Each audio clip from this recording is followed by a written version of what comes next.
Chapter 16 Voldemort's layout is too small. After coming out of the Davisband store, Eisen still hasn't recovered. After trying to understand some things, Eisen also completely looked away. He could basically predict that if he remained indifferent, the plot would not change drastically within a year or two. But if he made the enhanced looking glass and gave it to Dumbledore, I'm afraid the plot would be completely messed up, because Dumbledore will inevitably find Peter Pettigrew from the enhanced looking glass, which directly overturns the crime of Sirius Black. In this way, with Dumbledore's power at work, Sirius would surely be acquitted. As for whether Pettigrew Peter will be executed or imprisoned in Azkaban, Eisen estimates that the latter is more likely. But in this way, the plot of the third part of the original book must be completely ruined. The fourth fake Moody wouldn't be able to hide from Dumbledore at all, so Harry wouldn't be secretly selected for the Triwizard Tournament and wouldn't be teleported to Voldemort.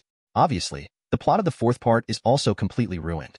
Oh no, maybe after Pettigrew was imprisoned in Azkaban, Voldemort didn't even have a chance to be resurrected. Well, that fake Moody thing can't happen either. In this way, it seems that all the plots behind will be completely ruined. Because if Voldemort is not resurrected, those Death Eaters will not be able to do the following things at all. Is this the rhythm of the end of the story before it begins? Thinking of this, Eisen couldn't help but put his hands on his forehead. But after thinking about it, Eisen felt that it was not that simple. Because Dumbledore was so old, he was absolutely worried that Voldemort would survive. Even if Voldemort lived in Albania as a remnant, Dumbledore probably wouldn't be at ease. Therefore, Dumbledore's choice must be to destroy all of Voldemort's Horcruxes and then eliminate him completely. But this brought up a very crucial problem. That is, some of Voldemort's soul splashed on Harry, turning him into a Horcrux. So, to wipe out Voldemort completely, Harry really has to fight Voldemort to the death like in the original book? Thinking of this, Eisen suddenly felt that he didn't know what to say. If Harry really had to die one last time to kill Voldemort, it wouldn't be too far off the mark. But other than that, how else could Voldemort be killed completely? It seems that after the enhanced version of the Looking Glass is made, whether to hand it over to Dumbledore has to be carefully considered. In other words, after handing it over to Dumbledore, at least a proper plan must be made. But no matter what, it can only be said that Harry was unlucky to become Voldemort's Horcrux by coincidence. TSK, when it comes to Horcruxes, Eisen suddenly felt that Horcruxes are really a scam. It's also a good thing that Harry has the aura of the protagonist. Otherwise, Harry's ending must be inevitable. In fact, Eisen actually felt very sad for Voldemort. Why does Eisen feel this way? Because he felt that Voldemort's structure was too small. You said that you have made several Horcruxes. Why do you have to distribute them to your subordinates for them to preserve when you preserve them? Isn't this an obvious disclosure of the news? On this point, Eisen can actually make an assumption. Suppose Voldemort didn't tell anyone after he made a few Horcruxes. Directly hide Horcruxes secretly in Antarctica, Arctic continent, or even deserts, snow-capped mountains, swamps, and other places, whether it is hundreds of meters underground or hidden corners. Or simply throw it into the Marinaya Trench, which is more than 10,000 meters above sea level. As long as you don't let anyone know, and then apply some powerful spells to protect them, then these Horcruxes will never be found. In this way, Voldemort would not be able to die no matter how hard he was killed. To give another extreme example, if Eisen transmigrated to become Voldemort, he would even choose to secretly tie the Horcrux to the Voyager 1 probe, and let the Horcrux and the probe travel the universe together. You know, Voyager 1 was launched in 1977. At this time, Voldemort was still active in the wizarding world, so he definitely had the opportunity to do these things. After decades like this, Eisen doesn't believe that anyone else can fly tens of billions of kilometers to find this Horcrux. Someone can't stand on the Earth and shout, "Horcrux is coming to space," and then the Horcrux will automatically fly to the Earth from outer space. Of course, Horcruxes flying into space also seem to have risks. That is, they will be destroyed by the harsh environment in the universe.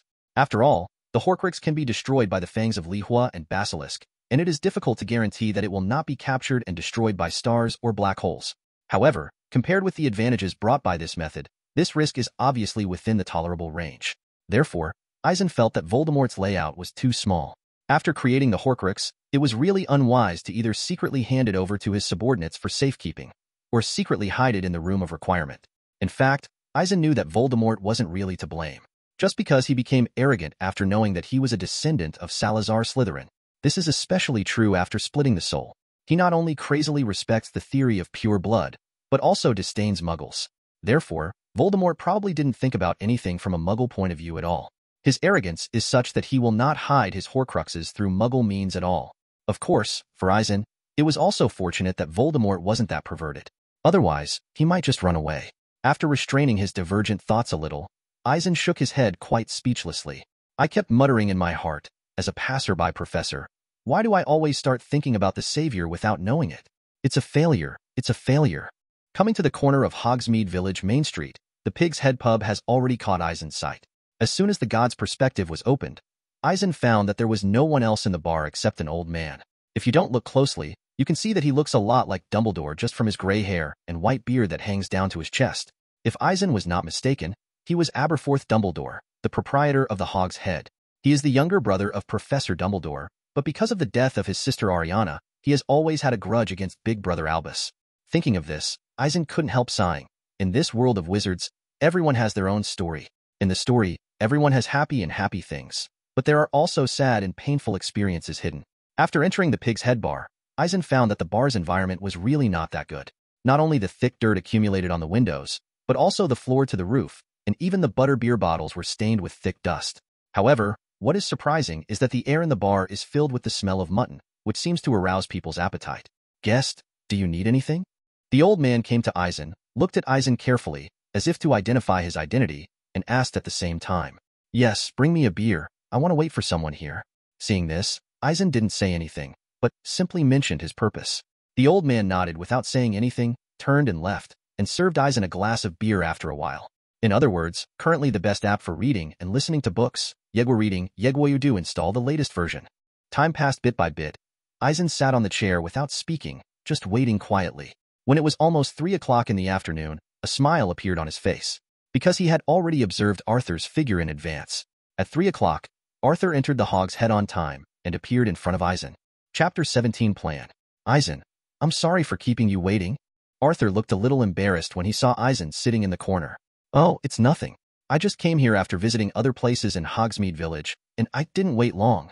While beckoning the other party to sit down, Eisen said briefly, and there was nothing care too much.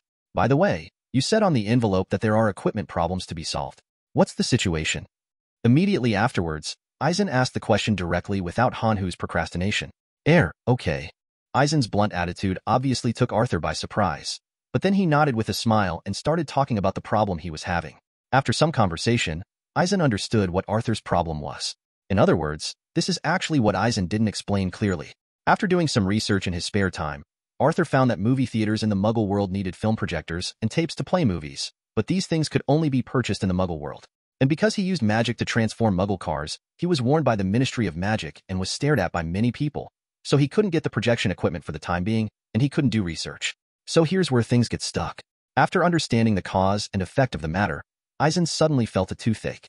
It turned out that all of this had to be blamed on Ron and Harry. If they hadn't been driving to Hogwarts in a flying car, Arthur wouldn't have been fined 50 galleons, and he wouldn't have been caught tampering with Muggle items, so he couldn't get a movie player now. For a while, Eisen was a little silent. Do you want him to write a letter to his father and ask the company to purchase a movie projector? But in this case, wouldn't it be too much trouble? After a long while, Eisen's mind flashed, and he almost couldn't help but slap himself. In fact, he said that he was going to open a film company in Diagon Alley to show movies related to Muggle life, as if he really wanted to make movies and play movies. But in fact, there is no need to make it so complicated. He only needs to get a VCR and videotapes, and if he adds a TV, he can still send Muggle movies to the Wizarding world. And this is basically able to meet the current needs. Recommended, Yegwa Reading and Chasing Books is really easy to use. Download Yegwa here, everyone can try it soon. In this way, there is no need for a dedicated film projector and related equipment. At the moment, Eisen told Arthur his thoughts. In Eisen's view, such a solution should be a very good one. However, Diagon Alley is full of traces of magic. Under the interference of magic, the TV can't be used. After listening to Eisen's plan, Arthur frowned and thought of a key question. Well, then simply put the video recorder and TV in the Muggle world, and then use a double-sided mirror to connect the screens played on the TV and play them in Diagon Alley. That should be no problem. Regarding this, Eisen I thought of a simpler and cruder method. For example, the film company in Diagon Alley intends to show films every night. Then Eisen can make an agreement with his father in advance to start playing a specific movie at a fixed time every night in a specific room in the company. Then a double-sided mirror can be pasted on the wall directly opposite the TV, and another double-sided mirror can be pasted in the shop in Diagon Alley, and then the image in the mirror can be extracted and projected onto the pre-prepared curtain by magic means, or projecting directly onto a wall also works. In this way, the desired effect of Eisen can also be achieved. After expressing their ideas in detail, the two finally decided on the plan after some discussion. Afterwards, the two decided to split into two groups. After purchasing the two-way mirror, the two left with one mirror each. Arthur planned to rent the shop in Diagon Alley directly, then install the double-sided mirror, and then arrange the appropriate protective magic. And Eisen came to his own film company and arranged a basement to play some movies or documentaries introducing the lives of ordinary people every night. At the same time, he had to arrange the double-sided mirror and take protective measures to prevent others from discovering abnormalities. Of course, in order to prevent some unexpected situations, Eisen also deliberately left an infinity magic mark on the double-sided mirror he was holding. Once someone wants to go back here through the double-sided mirror in Diagon Alley, he can sense and directly destroy the double-sided mirror, directly breaking the connection between them. Since Eisen's action goal this time is very clear, it didn't take too much time after these things were done. At 6 o'clock in the afternoon, Eisen had returned to Hogsmeade Village again. After meeting with Arthur again, the two chatted about the movie's running time and pricing. But none of that matters to Eisen. Anyway, he has arranged to play it on time at 7 o'clock every night. As for Diagon Alley's broadcast every few days, Eisen said that it is all up to Arthur. As for how much to watch a movie and how to set the price, Eisen also planned to let Arthur figure it out. After all, Eisen is definitely not as good as Arthur in understanding the living standards of wizards. That being the case, Eisen simply did not intervene. However, after this matter was over, Eisen remembered that it seemed that Hermione had been fooled into being his employee. But after the previous arrangements were made, he realized that the so-called film company was so much like a leather bag company, and there was no place for Hermione as an employee at all. This is outrageous and embarrassing. Forget it, let's talk about it later. Time will always pass by inadvertently. More than a month has passed since Eisen parted ways with Arthur and returned to Hogwarts again. Hermione, who was in the trio, continued to focus on learning, so her spellcasting ability improved a lot. Because Harry had to participate in Quidditch training regularly, he was affected by Wood's enthusiasm every time, so that he was exhausted from training. So although he was very tired, he also lived a relatively fulfilling life. However, occasionally hearing the voice of the basilisk made him a little irritable. After the arrival of October, due to the invasion of the cold wave, many staff and students in the entire Hogwarts castle were infected with influenza. Fortunately, Madame Pomfrey's refreshing potion is very effective, but anyone who drinks this potion will feel better immediately. But its side effects are also obvious. That is, smoke will be emitted from the ears for several hours. Ginny has also been sickly and unable to cheer up recently, and Percy directly poured some refreshing medicine. However, due to the sudden onset of the flu, they did not notice that Ginny was not actually ill. For this, Eisen certainly knew that she was not actually ill, but was affected by Voldemort's diary.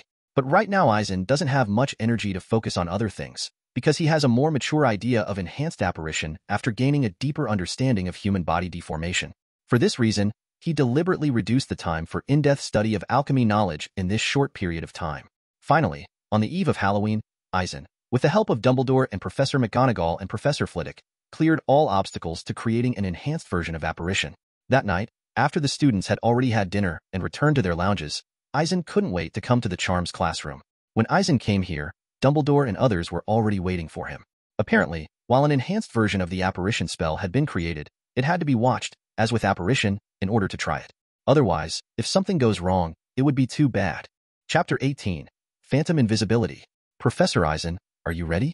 Seeing Eisen standing against the wall behind the charms classroom, Professor McGonagall glanced at Dumbledore and asked seriously, "Hiss, ho." After taking a deep breath, Eisen nodded and did not speak. In fact, Eisen thought that he would not be nervous after having practiced apparition before, but unexpectedly he was still a little apprehensive. Perhaps it was because what I was about to experiment was a brand new spell. A thought flashed through, and Eisen quickly cleared his mind, focusing all his attention on the enhanced version of apparition. Also following the 3D principles, the destination flashed in his mind. He resolutely and calmly mobilized the magic power in his body, and at the same time combined with the theory of partial human body deformation, he used the summoned part. Then, with a thought, Eisen's figure disappeared instantly and appeared on the podium in the classroom at the same time. Eisen only felt a flash in front of his eyes, and he came to the destination in his heart in an instant. After moving his body slowly and finding nothing wrong, Eisen finally showed a smile on his face. Professor Dumbledore, Professor McGonagall, and Professor Flitwick had already drawn out their wands, intending to cast magic in time to save Eisen's life when something happened to Eisen. But after seeing that there was nothing wrong with Eisen, he put down the wand in his hand. "Professor Eisen, are you okay?" Dumbledore stepped forward and asked, with concern in his tone. "As you can see, Professor Dumbledore, I'm fine now." After moving his body, Eisen appeared in front of the three again in a flash, and the corners of his mouth twitched. "I think this spell has been successfully developed." Seeing that there was no accident in Eisen, several professors finally breathed a sigh of relief. Immediately afterwards, joyful expressions appeared on everyone's faces. Similarly, at this moment, Eisen was really full of joy in his heart. This time, he did not rely on Goldfinger, but perfectly relied on his own ability to complete the development of the new spell. Although several professors assisted in the whole process, it was only completed with his efforts. That kind of joy directly intoxicated Eisen. At this moment, Eisen has already determined that he will be deeply immersed in the world of magic, because this feeling is really wonderful. So, Professor Eisen, I don't know how it feels when casting this spell? Seeing Eisen standing with a smile on his face, Professor Flitwick asked with a smile. Well, it feels very wonderful. Eisen didn't hold back his smile and explained. When apparition moves in the jumping space, there will be a sense of oppression, as if the whole body is squeezed into a rubber tube, and then if it is squeezed out, there will be a huge noise. But this new spell, I like to call it phantom invisibility, it's very comfortable to cast, it doesn't have any constricting feeling, and it doesn't make any noise. And, as you can see, it can completely bypass the protective magic in Hogwarts. Really a beautiful spell. Professor Eisen, I think I need to remind you again that you must never publish it, phantom invisibility, lest Hogwarts be infiltrated by some dark wizards. Of course, Professor McGonagall. I'm a professor at Hogwarts. Of course I won't do this. Don't worry.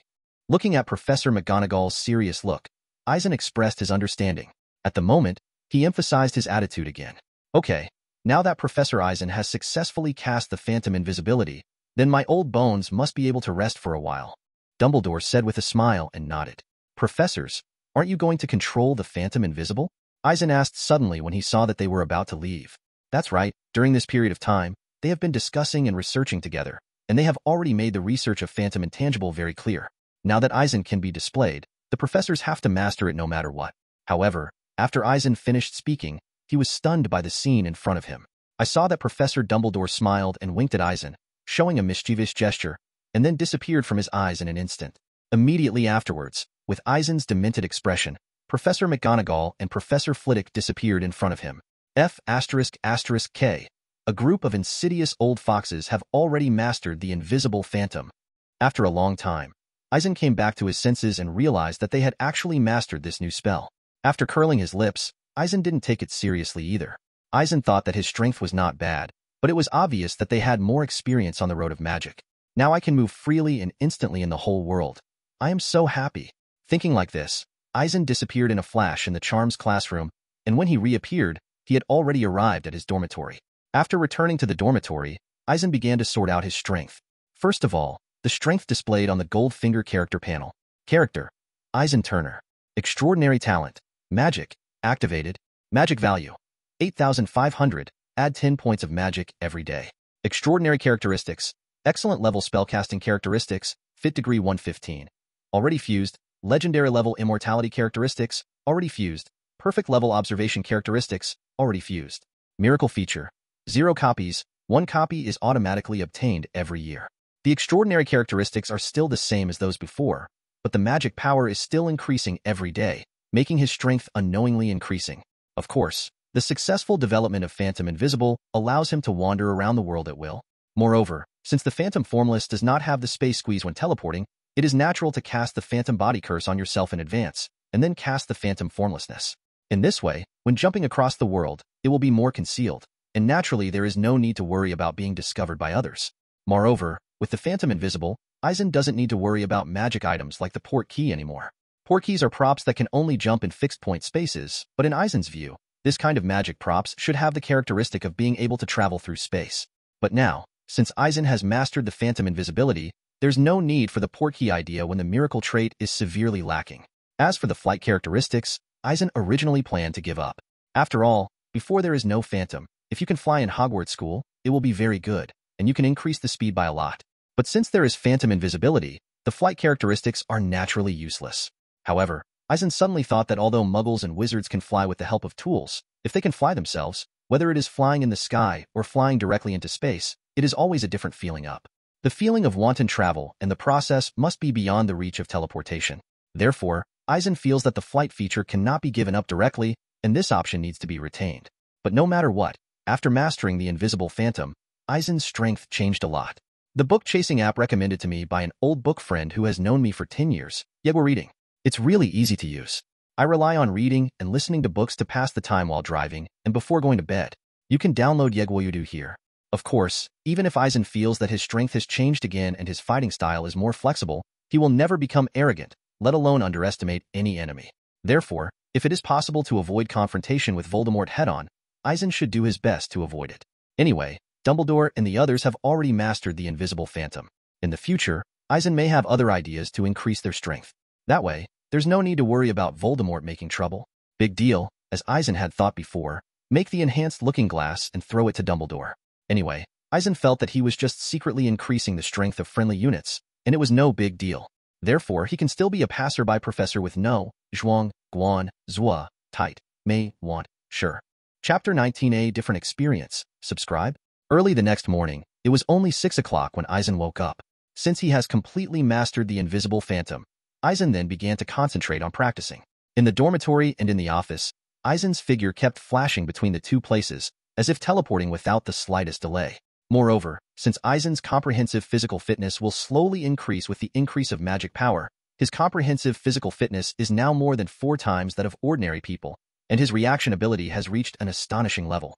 In other words, when Eisen is within the limits of his nerve responsibility, when he uninterruptedly performs phantom invisibility, the frequency of teleportation will be faster. This point, Eisen personally tried, basically can teleport and flash 5 times in 1 second. After reaching such a conclusion, Eisen immediately felt relieved. Moreover, Eisen also found that the more proficient the phantasmagoria is, the more convenient it will be. Even to a certain extent, the invisible phantom can not only bypass the restrictions of Hogwarts protective magic, but also be more stable when cast. What does it mean? Simply put, apparition is a little safer than apparition. For example, apparition needs to be moved before a super long distance, such as intercontinental movement, the difficulty will be greatly increased, and the degree of danger of separation will also be greatly increased. And the phantom is invisible. I don't know if it is because of the elimination of the space squeeze, so that in the case of ultra-long distance teleportation, Eisen did not feel the difficulty of casting it much increased. In the case of reaching the destination in an instant, personal safety is basically not threatened. Turning around, Eisen disappeared from the office and did not appear in the dormitory. Instead, he had already cast Phantom Formless while thinking about it, and came to the head of the Sphinx next to the Great Pyramid of Giza in the southwest of Cairo, the capital of Egypt. Of course, by the time he teleported to the top of the Sphinx, Eisen had cast the disillusionment charm on himself so as not to be seen by muggles. Cairo time is an hour faster, so when it is still 6 o'clock in the UK, it is already 7 o'clock in Cairo.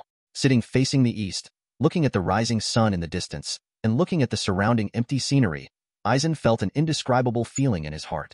It seemed that in an instant, his heart became wider. 10 minutes later, with a thought, Eisen has arrived at the beach in Hawaii, USA. The time here is 11 hours behind the UK, and it is still around 7 o'clock in the evening. Eisen, who was shrouded in the illusion spell, looked at the figures coming and going on the beach, and the sudden change of the sky made Eisen feel another kind of feeling. The charm of the island was revealed to Eisen at this moment. With a thought, Eisen came to the Great Wall. Looking at the majestic buildings, Eisen was shocked by the wisdom of the ancients. Thinking about it again, Eisen came to Big Ben again to experience the style of the Thames River. At this moment, Eisen seems to have become the hero of the movie Mind Teleporter he watched in his previous life. As long as he thinks in his mind, he can enjoy the scenery around the world at will. When Eisen returned to the office again, it was already 8 o'clock. However, Eisen sat behind the desk but kept reminiscing about the previous feelings, and he has not recovered for a long time. Eisen remembers that when watching the movie Mind Teleporter in his previous life, there was only one feeling in his heart, and that was envy. After all, wouldn't it be so pleasant for an ordinary dick to suddenly gain the ability to teleport and roam around the world at will? Not to mention that the hero of the movie can go in and out of the bank as he pleases. Therefore, whenever he runs out of money, he can teleport to the bank vault and pocket the banknotes.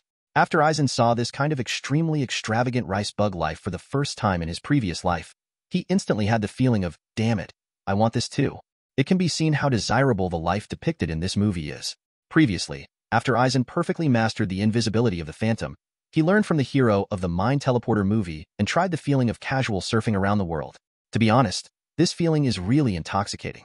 If Eisen is not living in the world of wizards, but in an ordinary world without supernatural powers, maybe Eisen will also live that kind of luxurious life as he pleases. Some people might say that even in the world of Harry Potter, since Eisen already has such abilities, he can live the same life as the hero of Mind Teleporter. How to say? Previously, Eisen thought that after entering Hogwarts, after learning the spells or other knowledge that he wanted to learn, he could withdraw. But now, Eisen found that after nearly 2 years of living at Hogwarts, it had become a comfort zone in Eisen's life. Eisen doesn't want to get out of this comfort zone if it's not necessary. What's more, with the continuous growth of strength, Eisen has full confidence to face Voldemort. Therefore, there is no need to go east to hide XC. Of course, for Eisen, perhaps after Voldemort is completely dealt with, he can live a life of wandering around the world as he pleases. But right now, the world was going to be messed up by Voldemort soon, so Eisen had to focus on that. In other words, currently the best app for reading and listening to books, Yegwa Reading, Yegwa do install the latest version. After coming to the auditorium, Eisen saw the trio discussing something. Harry looked perplexed, Ron looked slightly impatient, but Hermione was in high spirits. What's wrong? Sitting next to the trio, Eisen asked aloud. It was the first time he had seen the three of them like this. Harry promised nearly headless Nick to attend his 500th death anniversary. Hermione blinked and explained the reason to Eisen with great interest. I don't think there are many living people who have attended the event. This kind of party, it must be a very amazing experience. Why would anyone celebrate the day they died? Ron took a hard bite of the chicken, gurgling. Ron, who was overwhelmed by his heavy potions class homework, became irritable at the mention. Almost headless Nick asked me to mention it to Patrick, the boss of the Headless Hunters team, saying that Nick is scary enough and impressive, Harry said, with a look of regret already on his face. Upon hearing Harry's answer, Eisen couldn't help but froze for a moment. He knew that in Hogwarts school, there was a team of Headless Hunters composed of ghosts whose bodies and heads were separated. The boss was Patrick, but he liked to bully the almost headless Nick, which seemed really unreasonable. Still, let Harry mention him impressively in front of Patrick. How did nearly headless Nick come up with the idea? Are you sure you won't be bullied more by Patrick? You promised nearly headless Nick to go to the Death Day party? Hermione reminded Harry again. Seeing Hermione's high spirits, Eisen frowned and didn't know if he should remind them. If she knew that the death party was full of rotten food, she wondered if she would look like this. That's right. Since you promised someone else, you must do it. Eisen reached out and patted Harry on the shoulder, giving him a supportive look. Harry and Ron looked at each other. Then their faces turned bitter. They nodded but didn't say anything. After all, it really is a different experience. On the contrary, Hermione blinked triumphantly, with a victorious attitude, which made people laugh. Chapter 20 Halloween Dinner. Subscribe? The daytime passed quickly, and in a blink of an eye, the students had finished their last class in the afternoon. Professor Eisen. When Eisen was still outside the hall, a familiar voice came. Turning to look, only to find Hagrid stomping towards him. Hagrid, what's the matter? Seeing a slightly embarrassed look on Hagrid's face, Eisen took the initiative to ask. That's right, Professor Eisen. I need to arrange some pumpkin lanterns in the auditorium. If Professor Eisen is not busy, you can come and help me, Hagrid said, with a bit of embarrassment on his face. If I'm not mistaken, Hagrid, you should be able to complete the layout work by yourself. Eisen looked at the pink umbrella in Hagrid's hand, with a hint of teasing in his tone. After seeing Hagrid's cautious look, Eisen smiled reassuringly. Oh, take it easy, Hagrid. I'm not going to tell this. Professor Eisen. Hagrid immediately relaxed, and then moved closer to Eisen, as if he was afraid of being heard by others, and continued. I mean, your magic effect was very wonderful at the Christmas dinner last year. Going to carve those pumpkins into lanterns, but I want to make it a little more attractive. Headmaster Dumbledore will invite a skeleton dance troupe to add to the fun this year.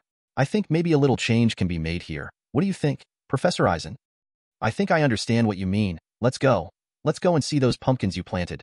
Maybe we can cast some more attractive magic when carving pumpkins. After understanding what Hagrid meant, Eisen suddenly laughed. After all, having known Hagrid for so long, Eisen already considered him a friend.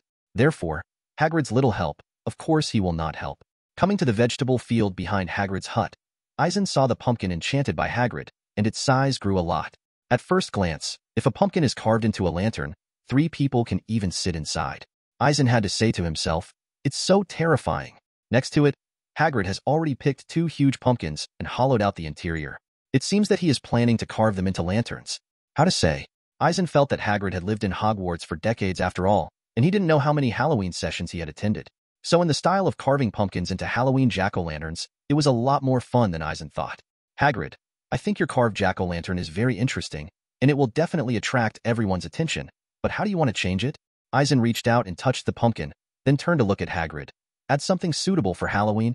How about the ambient lighting and sound? As he spoke, Eisen pointed his wand at a pumpkin that had been hollowed out, and a flash of fluorescent light appeared inside the pumpkin, and then changed colors into red and green, continuously flowing on the inner wall of the pumpkin, instantly adding a terrifying effect. Immediately afterwards, Eisen added the reconstruction of the sound of the water piano in the past life memory. Well, when it comes to water pianos, many people may not have checked it, so they don't know. But in fact, Almost all horror films have background music played by water pianos. Therefore, it can be seen how terrifying the sound made by the water piano is. After Eisen has done all this, I saw an empty pumpkin emitting a gloomy green light and a terrifying blood light while making a creepy sound, and the effect was instantly full. This effect is great. I knew it was right to ask Professor Eisen for advice. Hagrid swallowed when he saw the scene in front of him, and then seemed to think of the fate of those little wizards. His face suddenly revealed, smiled. Recommended, Yegwa reading and chasing books is really easy to use. Download Yegwa here. Everyone can try it soon. But, Hagrid, are you sure you want to make all the pumpkins like this? Eisen thought it would be fine to transform 2 of them in this way, but if all the pumpkin lanterns were transformed into a terrifying effect, it might not be very appropriate. Oh, I guess it's not a big deal for wizards. Believe me, Professor Eisen, maybe those little wizards would prefer this? Hagrid didn't care at all, and saw nothing wrong with it.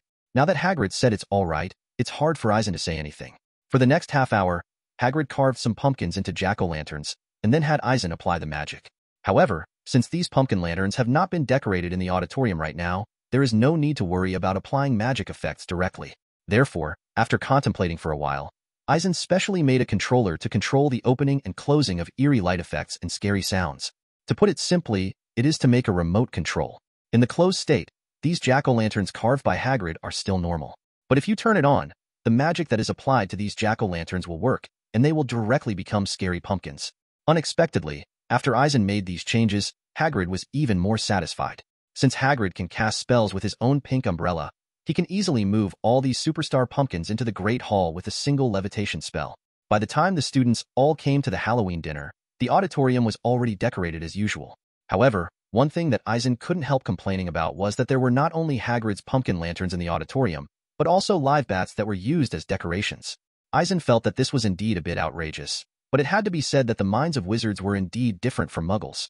At 7 o'clock, the auditorium was decorated with lights and candles were shining, and the plates on the table were already filled with food, which looked very attractive.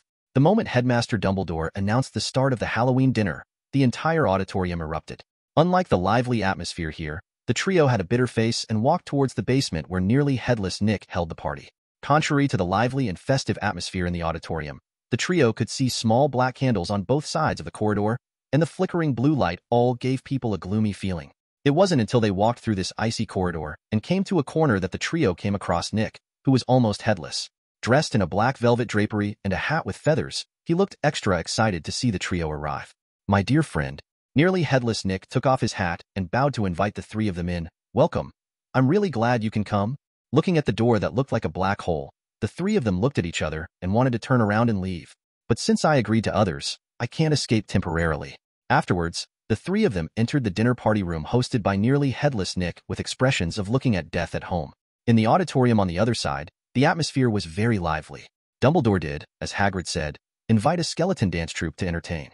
To be honest, if ordinary people in the Muggle world saw this scene, they would be scared to death. But for the little wizards, all this is just a show for fun. The skeleton dance troupe played unknown music and danced funny mechanical dances. Although the style was rather weird, the atmosphere was mobilized. With satisfied smiles on their faces, the little wizards cheered loudly while tasting the special food of the festival. "Professor Eisen, look!" Hagrid patted Eisen's arm. Eisen looked in the direction Hagrid was pointing at, only to see the Weasley twins eating delicious food in a jack-o'-lantern.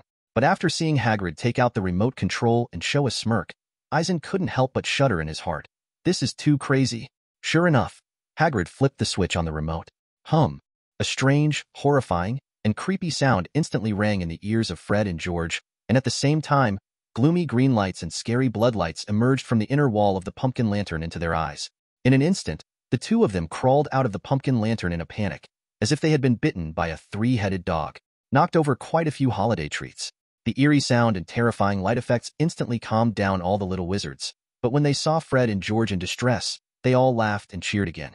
After all, this is a rare opportunity to see Weasley's twin brothers being pranked, so the festive atmosphere instantly increased a lot. On the other hand, after Fred and George came out, they shook their heads with wry smiles, showing quite annoyed expressions. Afterwards, the eyes of the 2 of them lit up again, and they turned around and began to study the pumpkin lantern that made them look ugly. Chapter 21: The Attack. With a smile on his face, Eisen used a fork to fork a piece of the extremely dark, coffin-shaped cake and stuffed it into his mouth. While the little wizards were celebrating, Eisen noticed that there were many ribbons of various colors hanging from the ceiling, and they were constantly wandering around in the auditorium, chasing the giggling monster masks floating in the air. The taste of the food at the Halloween dinner is not much different from usual, but the style and shape are new enough to be completely different from the past. Of course, just because it fits the Halloween mood. Unknowingly, it was 10 o'clock, and after Eisen wiped his mouth with a napkin, he began to discuss with Professor Flitwick about his views on spells. Since recently, Professor Eisen and Professor Flitwick have had in-depth exchanges on spells, so there is nothing inappropriate to discuss again at this time. Lockhart on the side tried to intervene several times, but was ignored by Eisen, who smiled and nodded in a seemingly extraordinarily elegant way. In fact, Eisen already knew what Lockhart was like, and the other professors and students in the school, if they observe carefully, know what level of Lockhart's real talents are. Although Eisen wanted to complain about Dumbledore, he actually found such a parallel in Porter as a professor of defense against the dark arts. But when he thought about what Hagrid said, it was because Hogwarts couldn't find a defense against the dark arts professor who was willing to apply for it, which made it cheaper for Lockhart, and Eisen felt relieved. No way, who made Lockhart the only candidate? The skeleton dance troupe played a rather soothing tune at the end, then tapped and shuttled past the little wizard, and finally arranged them neatly, and then bowed to all the wizards in unison, completing their own performance. Amidst the cheers and applause of all wizards, the skeleton dance troupe turned into a puff of smoke and dissipated in the auditorium. Obviously, it was time to leave. The Halloween dinner was over, and the little wizards lined up and crowded out of the auditorium. Everyone had unfinished expressions on their faces and kept talking to the people around them, whispering voices mixed with exclamations from time to time. Apparently, everyone was very pleased with this year's Halloween dinner. After the little wizard left, a few professors stayed behind, waving their wands, and began to tidy up the chaotic auditorium. "Professor, I think you need to know what happened over there." A young wizard returned to the auditorium with hurried steps, revealing an unconcealable uneasiness in his tone. While looking at the professors, he swallowed, his lips even trembling a little. At this time, there were bursts of exclamations from the little wizards outside the auditorium. Apparently, something really happened. Eisen turned on the god's perspective, looked in the direction of the little wizard who exclaimed, and saw everything in his eyes at a glance. Sure enough, in an empty corridor on the second floor, I saw the trio standing there blankly, with a petrified cat hanging on the torch bracket next to it. Mrs. Norris. To be honest, I have been using Yegwa to read and read books recently, changed sources, and read aloud with many timbers. Yegwa Udo Android and Apple are all available. Dumbledore, Professor McGonagall, Snape and others strode towards the outside of the auditorium with serious faces, and the little wizards quickly stepped aside. Eisen looked away, exchanged glances with Professor Flitwick, and followed suit. Climb to the second floor, turn a corner, and come to an empty corridor. Under the gaze of the young wizards, 3 figures appeared in the sight of Dumbledore and others. Harry, Ron, and Hermione stood alone in the middle of the aisle, and being watched by so many people, the surrounding atmosphere was visibly frozen. Eisen's eyes fell on the petrified Mrs. Norris. It looked stiff and dead, but in fact it has only been petrified. Beside it, in the middle of the 2 windows, on the wall a foot above the ground, some writing was smeared. In the light of the burning torches around it, the bright red writing shimmered. The Chamber of Secrets was opened. Those who are enemies of the air, be vigilant. The crowd, which was still rippling with a cheerful atmosphere, became quiet in the blink of an eye. Mrs. Norris hanging on the bracket, and the glossy handwriting on the wall suddenly made the surrounding atmosphere gloomy. The little wizards looked at Harry suspiciously at this terrifying scene. Obviously, most people suspected that Harry and the others did all of this. My cat, what's wrong with Mrs. Norris? When Filch rushed through the crowd, he was stunned by the scene in front of him. He screamed, and then stared at Harry. You must have killed my cat." In Filch's eyes, Harry directly became a heinous villain.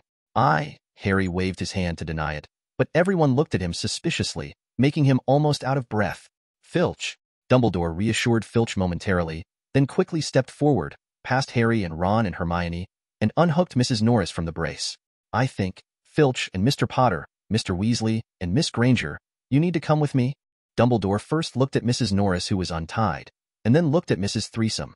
"Principal, my office is closest to here. I think you can go to my place." Lockhart was eager to show his presence, as if he wanted to participate. "Thank you, Gilderoy." Dumbledore nodded without saying anything, and after gesturing to Professor Flitwick, he turned and walked towards Lockhart's office. The quiet crowd suddenly parted on both sides, making a way for the professors to pass. Lockhart excitedly followed behind, looking very proud, as if he was about to show off his skills, which made Eisen shake his head uncontrollably. Afterwards, Professor McGonagall, Snape, and Eisen followed, but Professor Flitwick, under the signal of Dumbledore, stayed and began to appease the panicked little wizards. In Lockhart's office, the photos of Lockhart on the wall suddenly became commotion. Perhaps it was the first time he saw such a big battle, and the Lockharts in the photos hid one after another. Lockhart took a few steps back after lighting a candle to light up the office. Professor Dumbledore then placed Mrs. Norris on Lockhart's desk. Hermione shrunk her neck when she saw Eisen glance at her, then pulled Harry and Ron back and sat down on a chair that was barely illuminated by the candlelight. Eisen took a step forward to observe, and saw Dumbledore poking and prodding Mrs. Norris with his fingers. His blue eyes seemed to be searching for something through the half-moon glasses. Similarly, Professor McGonagall also bent down and examined it carefully. Instead, Snape half-hudged in the shadows behind him, showing an expression of indifference, focusing on Harry. It must have been a spell that killed it. I mean, like the Transfiguration curse. I've seen it many times, but it's a pity I wasn't there. Otherwise, I could have saved it by breaking the spell. Lockhart began walking around, chattering and showing off his abilities, seeming to be very satisfied with his performance. The pictures of Lockhart on the wall also showed up and nodded in agreement. After hearing Lockhart's conclusion, the others didn't react, but Filch burst into tears. Eisen stepped forward and touched Mrs. Norris with his hand, and it was as hard as a stone, unbelievably hard. But with Eisen's touch, a hidden power was sensed by Eisen. That kind of power is very subtle, although Eisen doesn't think it can pose a threat to him, but this kind of power carries a very strong aggressiveness. This is the power of the curse. At this moment, Eisen had some clarity in his heart. Filch, it's not dead. Dumbledore stood up, interrupting Filch's sobs. Lockhart, who was chattering on the side, was talking about how many times he had saved such incidents, and at this moment he had to stop with a look of embarrassment. It's not dead. Then why is it stiff all over, as if it's dead? Filch stopped choking, and reached out to touch the stiff Mrs. Norris. It was petrified, Dumbledore explained. But unexpectedly, Lockhart immediately echoed, yes, I think so too. It's obviously been petrified. Then, Filch stared at Harry, who was beside him, and aimed at him. Because from his point of view, Harry must have done all of this. For this reason, he did not hesitate to tell the public that he was found to be a squib by Harry. But obviously, such speculation is extremely irresponsible. Chapter 22, The Legend of the Chamber of Secrets. No, Filch, Professor Dumbledore shook his head. It requires a kind of advanced dark arts, and second-year students certainly can't do it. The spell stops immediately. Then, under the watchful eyes of Dumbledore, Professor McGonagall and others, Eisen took out his wand and cast a general anti-curse on the petrified Mrs. Norris. But the result was just as Eisen expected. After the curse was cast, there was no effect at all, and Mrs. Norris was still as hard as a rock. Obviously, although Mrs. Norris was petrified, she was not petrified by the petrification spell, but another profound black magic method. I think Harry and the others really can't do it. Afterwards, Eisen also proposed arguments in support of Dumbledore's point of view. In fact, several professors in the field already understood what Eisen meant. If Lady Norris was really petrified by Harry or Ron and Hermione, it must have been a simple spell like the petrifying charm. However, the petrification effect of the petrified target can be removed by a general-purpose solution, such as Mantra Stop. After Eisen cast the undoing spell just now, it didn't have the slightest effect, which obviously meant that Mrs. Norris was not petrified by the petrification spell. Therefore, it can basically be ruled out that Mrs. Norris was attacked by Harry. Both Dumbledore and Professor McGonagall nodded, agreeing with Eisen. On the other hand, Snape put forward a slightly different opinion at this time. Allow me to say a word, Headmaster. Snape emerged from the shadows. I agree with Professor Eisen that Potter and his friends did not attack Mrs. Norris. Harry couldn't believe it at this moment. He didn't expect Snape to speak for him. For a split second, Harry wanted to let go of all the bad feelings he had for Snape. But then, Snape's words dispelled his thoughts. But there is a strange question, that is, why did Potter and the others go to the corridor above? Isn't it strange that they don't go to the Halloween banquet, but instead go to that place for no reason? Snape looked at Harry. His face seemed to show with a sneering expression. Facing everyone's suspicious eyes, the three of them scrambled to tell the story of their participation in the death party. Hundreds of ghosts have come, and they can all prove that we are there, Harry said impatiently, and then pointed at Eisen with bright eyes. Professor Eisen also knows about this. They did mention to me that they will participate in the 500th anniversary of nearly Headless Nick's death. Eisen nodded when everyone looked at him. The book-chasing app recommended to me by an old book friend who has known me for 10 years, yet we're reading. It's really easy to use. I rely on reading and listening to books to pass the time while driving and before going to bed. You can download Yegwoyudu here. But after that, why not go to the banquet and go up the hallway instead? Snape clearly caught a trio's biggest loophole. Because, Harry opened his mouth, not knowing how to explain it. He felt that if he said that he was attracted there by a voice that was likely to be a snake, probably only Professor Eisen, who knew he was a snake, would believe him. The problem, however, was was that Ron had told him that even in the wizarding world, it wasn't a good thing for wizards to hear voices that others couldn't. Therefore, Harry didn't want to make it known to everyone. Wouldn't it be even worse if he was directly suspected of being the heir to the secret chamber and was involved in the attack? So, after running these thoughts in his head, Harry directly offered a very constructive reason. Because we are too tired and want to go to bed earlier. But even so, you shouldn't skip dinner. Snape showed a smug expression. I'm sure the food at the Death Day party is not fit for living people. We're not hungry. At this time, Ron, who didn't like Snape, yelled loudly, wanting to support Harry, but didn't want his stomach to growl. My opinion is that, while Mr. Potter didn't attack Mrs. Norris, he obviously wasn't telling the whole truth. Snape's face grew more smug, and then he looked at Dumbledore. I think it's okay to revoke his privileges and get him out of the Gryffindor Quidditch team until he's calmed down. No, Severus, there's no evidence that Potter did anything wrong. Professor McGonagall said sternly, guarding Harry like a calf. Yes, as long as there is no proof, then innocent, Severus. Dumbledore was clearly on Professor McGonagall's side as well. However, my cat was petrified. Filch exclaimed dissatisfiedly, I hope someone will be punished. After he finished speaking, he looked at Harry viciously, implying that he was the one who wanted to be punished. It's Harry. Don't worry, Filch, we'll fix it. Dumbledore persuaded patiently. Mrs. Sprout got some Mandela, and when it grows and matures, it can be used to cure Mrs. Norris. Potion. Well, I'd like to say that I'd be more than happy to make the Mandela Restoration Potion. Lockhart was at work again. I've made it more than 100 times, and I can make it while I'm dreaming. Huh, Snape's cold snort was just right, interrupting Lockhart. I think I'm the potions professor at Hogwarts. For a moment, Lockhart froze in embarrassment, and Eisen almost laughed out loud.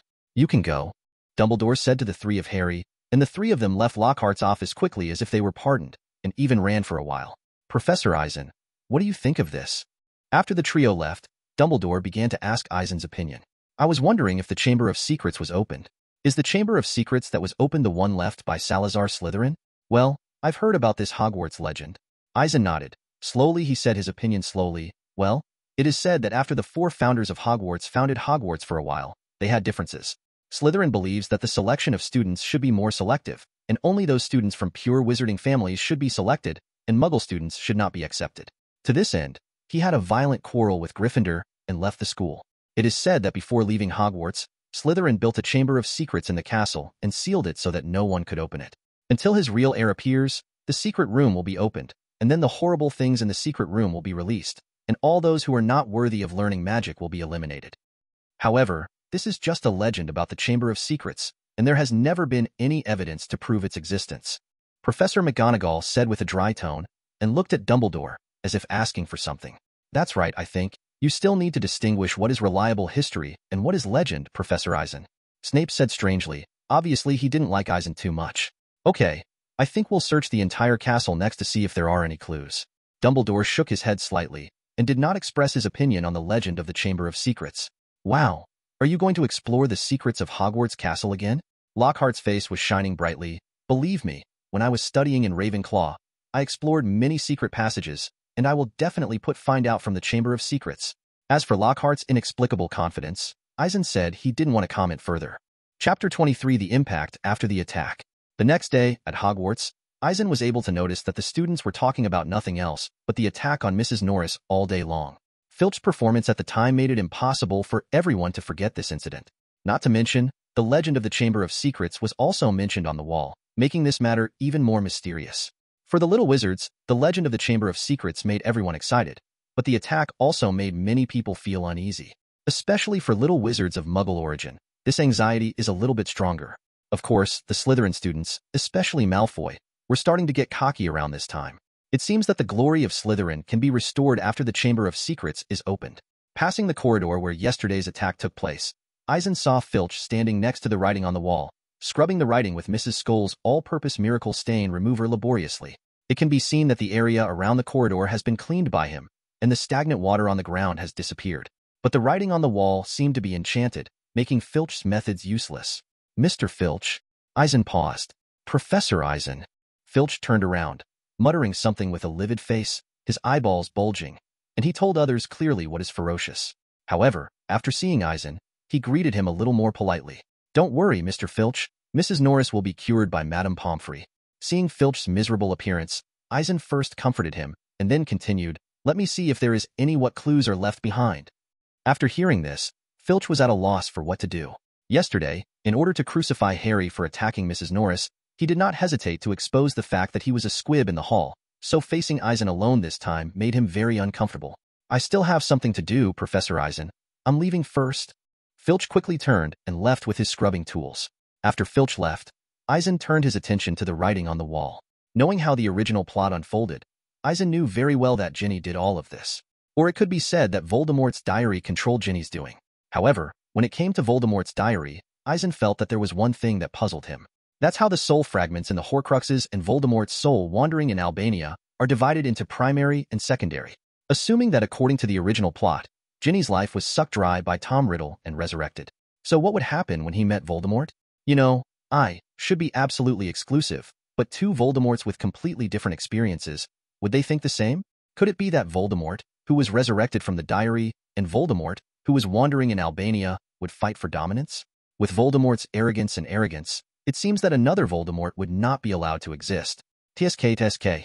Thinking of this, Eisen couldn't help shaking his head.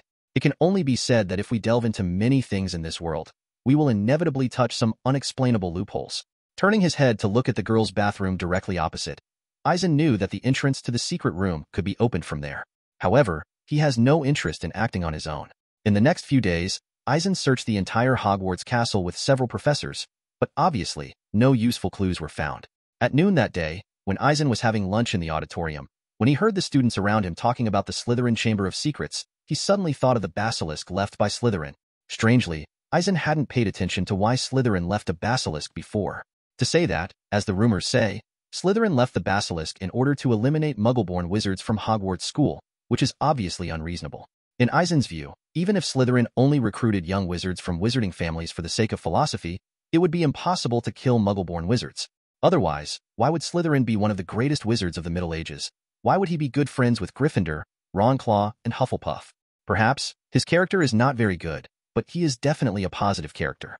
However, now that Slytherin has been established as a positive figure, will he still keep the basilisk to kill Hogwarts students? Obviously impossible. So why was the basilisk left behind? For Eisen, this is another ambiguous place. But what I have to say is that the ability of the basilisk is indeed perverted enough. As long as you look directly at the basilisk, basically no matter who you are, you will be stared to death directly. Even if you see the eyes of the basilisk through indirect means such as reflection in water or mirror reflection, you will be directly petrified, and you need a resuscitation potion prepared by Mandela grass to be rescued. Here, while Eisen is still waiting for the development of the matter, the trio on the other side are also trying to explore the secrets of the secret room. After all, the attack on Mrs. Norris almost fell on Harry's head, so after seeing the writing on the wall, the trio naturally began to explore the secrets of the secret room. Perhaps the matter of the Chamber of Secrets has aroused the interest of many young wizards, so in the library, the rental list of Hogwarts, a School History, has been queued for 2 weeks. As a last resort, Hermione asked Cuthbert Binns directly in History of Magic class, letting everyone know what the legend about the Chamber of Secrets was all about. So, the frightening thing released from the Chamber of Secrets left by Slytherin is a snake? In the Gryffindor common room, Ron looked at Harry in bewilderment. That's right, before the attack on Mrs. Norris, Harry heard something like, "Kill you again." Hermione paced in the middle of the lounge and conjectured. Afterwards, the wall appeared the words "The Chamber of Secrets was opened" were written, indicating that the horrible things in the Chamber of Secrets were released. You see, Harry has a snake tongue and can talk to snakes. So the scary thing released from the chamber must be a snake. But a snake, how could it petrify Mrs. Norris? Harry immediately asked the crucial question. I think this is exactly what we're going to investigate next. Hermione paused in her eloquent talk and then spoke out her plan. We can ask Professor Eisen. Maybe he knows something. Harry glanced at Ron and then proposed a simple and crude solution. To be honest, I have been using Yegwa to read and read books recently, change sources, and read aloud with many timbers. Yegwa Udo Android and Apple are all available. But Cuthbert Binns said that Slytherin's Chamber of Secrets has not been proved by anyone so far. How could Professor Eisen know? Hermione thought that her reasoning was absolutely fine. Then what should we do? Should we continue to search for information in the library? I've been searching for books for the past few days, but I still haven't found anything. Ron looked at Harry, and then he looked confused. However, judging from the information given by Cuthbert Binns, we already have a direction.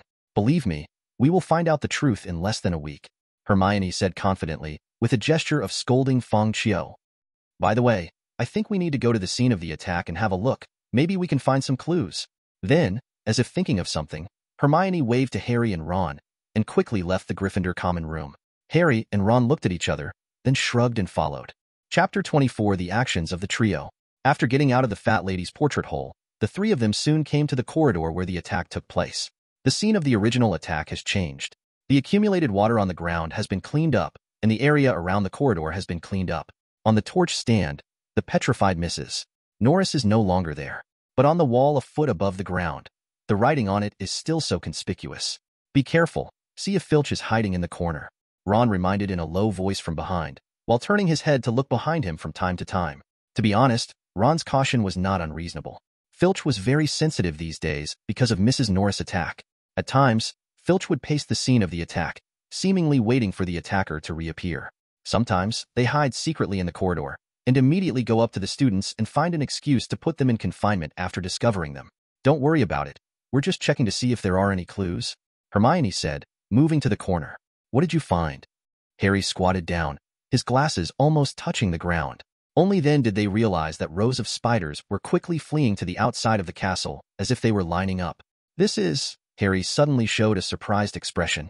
That makes sense. The snake that the spider was released in the Chamber of Fear, Ron said, but shivered and backed away, showing a look of fear.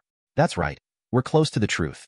But you don't need to be so scared, Hermione said excitedly, but was immediately amused by Ron's trembling appearance. Humph, what do you know? If you were teased as a child and the toy you were playing with turned into an ugly spider, you wouldn't like them either. Ron paled and said with a feeling of shame turning into anger. He told about being pranked by Fred when he was 3 years old. But unexpectedly, after Hermione heard it, she laughed even more cheerfully. Do you remember the puddle of water on the ground? It's gone. Seeing that a conflict was about to break out between the two, Harry quickly changed the subject. It must have been Filch who mopped the floor. He cleaned the corridors all the time. After hearing Harry's words, Ron expressed his guess. But where did that water come from? Harry felt that this was not a problem that should be ignored. Afterwards, Hermione seemed to have thought of something, and after exchanging glances with Harry, she looked at the girls' bathroom directly opposite.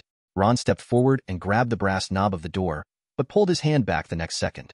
No, we can't go in. What's wrong? Harry asked, puzzled. That's the girls' bathroom. It's the place of the moaning myrtle, and no one usually, Hermione said indifferently, but when she was halfway through the conversation, her eyes lit up suddenly, and she screamed in surprise, Weeping Myrtle. Maybe Weeping Myrtle saw all this when the attack happened that day. But sadly, while Moaning Myrtle was surprised by the arrival of the trio, and surprisingly didn't cry too much, it didn't reveal much useful information either. God, we shouldn't be in the girls' bathroom, that crying Myrtle, who doesn't know anything. Worse, Percy caught 5 points. On the way to the Gryffindor common room, Ron said indignantly. Who do you think will be the heir to the Chamber of Secrets? Hermione asked quietly. Who wants to keep squibs and muggleborns out of Hogwarts? Recommended. Yegwa reading and chasing books is really easy to use. Download Yegwa here. Everyone can try it soon.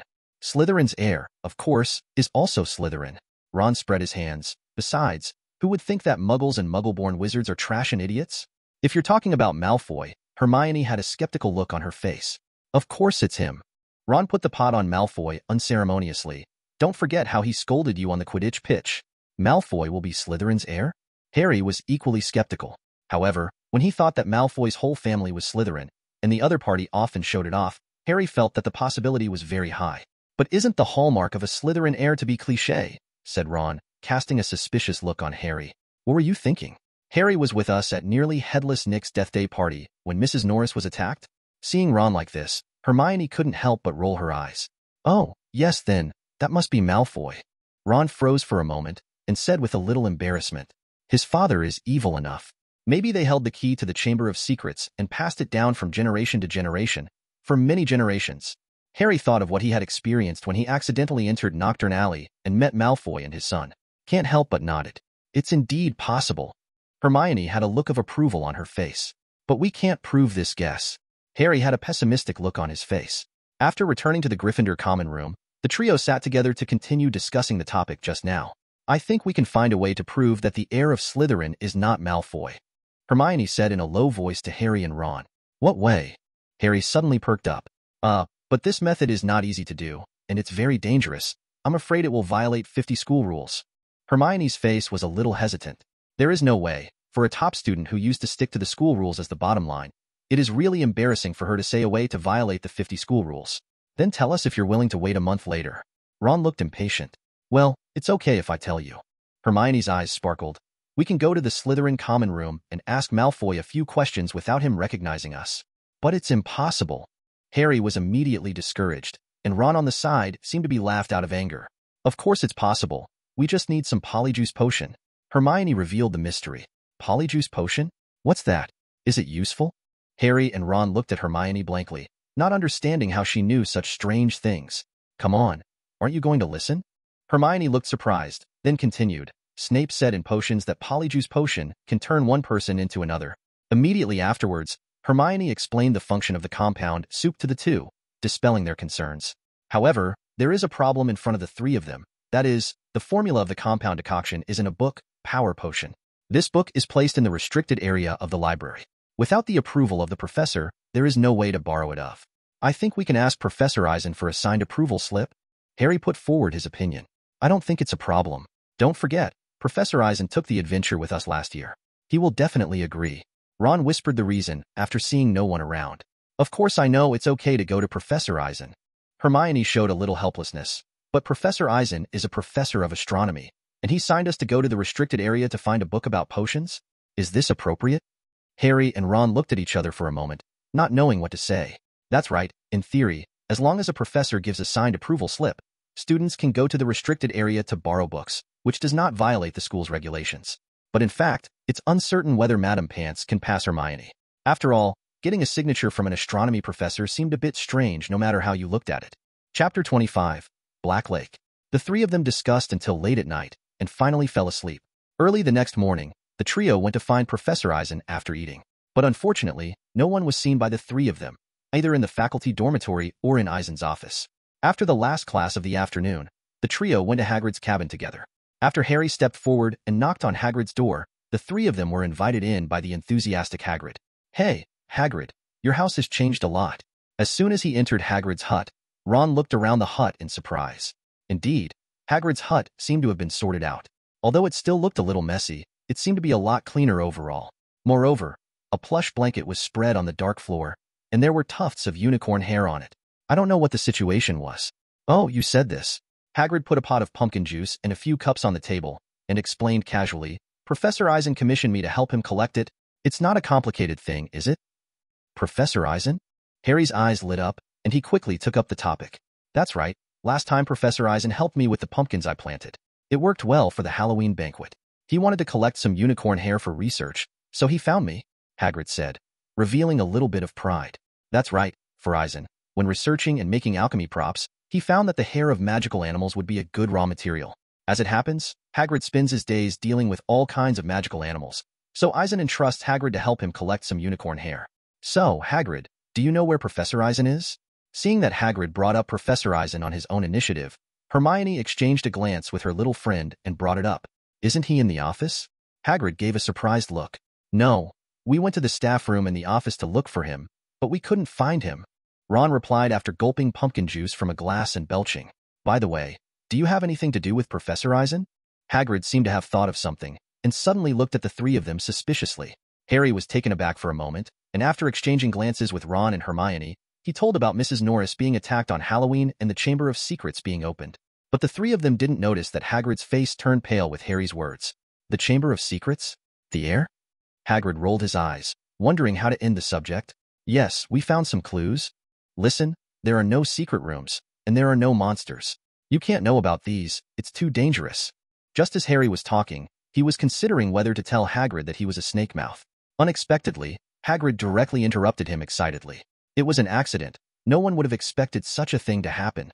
Hagrid muttered, stood up and threw the trio out of the hut. After being kicked out of Hagrid's hut, the three of them stood on the ground and looked at each other for a moment. He's definitely hiding something. Ron looked at Harry and Hermione with a look of exasperation on his face. Obviously, we can all see that. Harry and Hermione shrugged without saying much. But, where did Professor Eisen go? The three of them walked towards Hogwarts Castle, but Hermione still couldn't help asking such questions.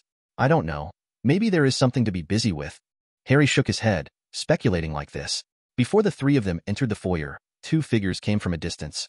Wow, I seem to hear you talking about Professor Eisen. Does he have any amazing works? The twin brothers Weiss came to the front of the trio laughing, winking and frowning from time to time, making a funny shepherd. Nothing, Ron said coldly, not seeing the joy of Big Brother at all. No way, it can only be said that Fred and George were born with prank talents. Ron was spoofed by them since he was a child, and he has already had a psychological shadow for so many years. Oh, come on, we also admire Professor Eisen. Fred stepped forward and put his arms around Ron's shoulders. That's right, I admire it very much. You know, the idea of the chime recorder came from Professor Eisen. George had a smirk on his face at the right time. What did you say? Professor Eisen told you about the chirping recorder. As if his tail had been stepped on, Ron looked at the two in horror, as if he couldn't believe what he heard from their mouths. Harry on the side also stared at Fred and George dumbfounded. He knew how many little wizards in Gryffindor were bullied by the crowing of the rooster before they woke up. Even Ron has been spoofed more than once. But they never expected that Fred and George actually said that this prank actually came from Professor Eisen. Ron opened his mouth, not knowing what to say for a moment. Well, we saw Hagrid collecting unicorn hair for Professor Eisen in Hagrid's hut. Maybe to make something? Harry simply told what he had learned from Hagrid's hut earlier. Collect unicorn hair to make something? Fred and George had puzzled looks on their faces, obviously unable to guess what Eisen's purpose was. So, do you see where Professor Eisen is? We have something to do with him. Seeing Fred and George's expressions, Harry hurriedly asked, well, maybe you can go to the Black Lake to look for it. We saw where Professor Eisen is. Fred recovered and gave an answer. That's right, maybe Professor Eisen is observing how to catch the mermaid in the Black Lake. George nodded, with a strange look on his face, as if he wanted to encourage them to do so. Black Lake? The three of them looked at each other with surprised expressions. That's right, for Hogwarts students, there are two mysterious areas of the school. One is the Forbidden Forest, where there are some dangerous magical creatures such as trolls, hippogriffs, and titans. The other is Black Lake. There are some aquatic magical creatures hidden in the Black Lake, and part of the waters has been designated as a nature reserve for magical creatures by Hogwarts. Recommended, Yegwa reading and chasing books is really easy to use. Download Yegwa here, everyone can try it soon. But what the trio couldn't figure out was what Professor Eisen was doing in Black Lake. Could it be that, as George said, he was observing the mermaid in the Black Lake? Afterwards, the three of them quietly moved towards the Black Lake with cautious steps. The night was approaching, which added a lot of mystery to Hogwarts. Standing by the edge of the Black Lake, a gust of cold wind blew in, and Eisen felt extremely transparent all over his body. Eisen stretched out his wand and pointed it at the surface of the Black Lake. A stream of water was sucked out of thin air, and then turned into a waterspout, spinning continuously. With the use of the transformation technique, the waterspout in front of him was covered with a layer of crystal mist, and then quickly transformed into a firespout, emitting astonishing heat, steaming on the surface of the lake. Then, the fire tornado quickly turned into a wind blade tornado. While tearing the air, it continuously sucks the lake water into it. Since Eisen's transfiguration has improved, he has fully mastered the once difficult-to-control spell. As the mind turned, the wind blade tornado in front of him completely turned into a cloud of mist. Then Eisen disappeared in place in an instant, appearing above the cloud of mist. After casting a levitation spell on himself, the mist rolled and changed at the same time, and crystallized little by little, as if it had substance, directly holding Eisen in midair. It looked as if Eisen was riding a cloud. With another thought, Eisen disappeared in midair and reappeared on the edge of the Black Lake. The mist in the lake turned into streams of water and fell into it again, completely calming down. Chapter 26 Intention. Since Eisen has perfectly mastered the phantom invisibility, he can freely travel around Hogwarts. Since he has initially mastered the ability to transform between elements, the purpose of Eisen coming to the Black Lake is to further master this ability. Perhaps related to the in-depth study of the knowledge of human body deformation some time ago, Eisen found that the difficulty of transforming shapes between elements has been greatly reduced. This time, when he came here to practice transfiguration with other spells, Eisen found that it was really as he thought, and the changes between various elements were very easy. Of course, Eisen's experiment this time is only to master the changing ability between elements more proficiently, not the attack strength. So he didn't show his offensive and destructive power. For example, if he hadn't intentionally controlled the transformed windblade tornado, it would have swelled out of control. As for the transformation into a fire tornado, Eisen actually felt that there was a lot of room for it, and he could even turn it into a fire tornado. But obviously, Eisen did not need to directly expose this destructive power. Of course, the reason why Eisen stopped was because he had spotted the trio sneaking here from the perspective of God observing the characteristics. Because Eisen has God's perspective on all the time, he can safely experiment with the methods he has mastered without fear of being known. So, what happened next surprised the trio. When they came to the Black Lake, they found that Professor Eisen was not observing the Black Lake, but looked directly at them, as if he knew they were coming here and was waiting for them here. Professor. The three looked at each other, suddenly showing embarrassment. In the end, Harry bit the bullet and stepped forward to say hello. You don't go to dinner. What are you doing here? Looking at the trio in front of him, Eisen suddenly felt speechless. That's right, Professor Eisen. I want to go to the library to borrow a book, hoping to learn some knowledge about potions from it. Hermione looked at Eisen and said with a little embarrassment, but this book is in the restricted section of the library, so I need a teacher to sign the slip. After speaking, Hermione held out a note to Eisen. Seeing Eisen looking at her, maybe he felt that he was too ashamed to lie, so that his face turned red immediately after speaking. Recommended, Yegwa reading and chasing books is really easy to use. Download Yegwa here. Everyone can try it soon. Seeing Hermione's slightly embarrassed look, Eisen suddenly didn't know what to say. Theoretically, after any teacher signs and approves the students can borrow books in the restricted area. But whether an astronomy professor's signature would work, Eisen wondered. I have to remind you that the restricted area is too dangerous for sophomores. Eisen solemnly warned after signing the note with a quill. I see, Professor Eisen. Hermione took the note and nodded softly. On the other hand, Harry and Ron, seeing that Hermione had already obtained the signed note from Professor Eisen, immediately revealed a tinge of joy. By the way, why don't you go to Professor Lockhart to ask for a signed approval slip? His signature, a professor of defense against the dark arts, should be more appropriate. As if thinking of something, Eisen asked quickly. The three of them looked at each other, the smiles froze on their faces, and then told Eisen what happened during this period. It turns out that Lockhart's approach to class has completely changed since his escape from the Cornish elves. Originally, Lockhart would bring some creatures to teach the students how to actually fight, which still fits the positioning of the Defense Against the Dark Arts course, but after screwing up once, his class content became a recitation of his own masterpiece. Lockhart would read long passages from his books to students in class, sometimes even acting out dramatic passages. This caused Harry to complain in every Defense Against the Dark Arts class. Because Lockhart likes to ask Harry to play the characters in his book, such as the villager cured by Lockhart, the Himalayan snowman with cold, vampire, and so on. These experiences were a nightmare for Harry. But there was no way who let Lockhart be the professor of defense against the dark arts, so Harry could only endure it. Obviously, judging from the inside and outside meaning of the trio's words, if they go to Lockhart to sign the approval slip, they may have to be tortured by Lockhart again. So instead of looking for Lockhart, the trio figured it out and came to Eisen instead. After listening to the speeches of several people, the corner of Eisen's mouth couldn't help twitching. Is Lockhart about to be exposed? Complaining in his heart, he sneaked a glance at Hermione and found a slightly depressed look on Hermione's face. Obviously, Hermione at this time was also wondering why Lockhart would do this. By the way, take out the cards I handed to you. Then, Eisen stretched out his hand to the three of them. The three of them were taken aback for a moment, but then they thought of something, and they took out the poker marked with infinity and put them in Eisen's hands. Speaking of which, Eisen had secretly used cards to launch Transfiguration to help them, but at this moment, he has to make some changes. After receiving the three cards, Eisen pointed with his wand, and then waved his hand. A beam of light divided into three and landed on the three cards. The infinity imprint on it immediately shone brightly, and then calmed down and returned to its original state. Remember to wear it close to your body, and don't put it in the storage ring. After handing it over to the three, Eisen gave a serious warning. Seeing the three people putting away their cards and nodding, Eisen didn't forget to remind them. If you encounter any danger, you can say the password, protect your body. It can help you. Thank you, Professor Eisen. The three replied in unison, with joy on their faces. Okay, I won't deduct points for Gryffindor this time, but I think you should know that students of your grade, it's best to return to the Gryffindor lounge obediently after eating. Don't think about where to go for a night tour all day long. Where are you going to take risks? Seeing the excitement of the three, Eisen poured cold water on their heads. Harry and Ron froze, and Hermione stuck out her tongue.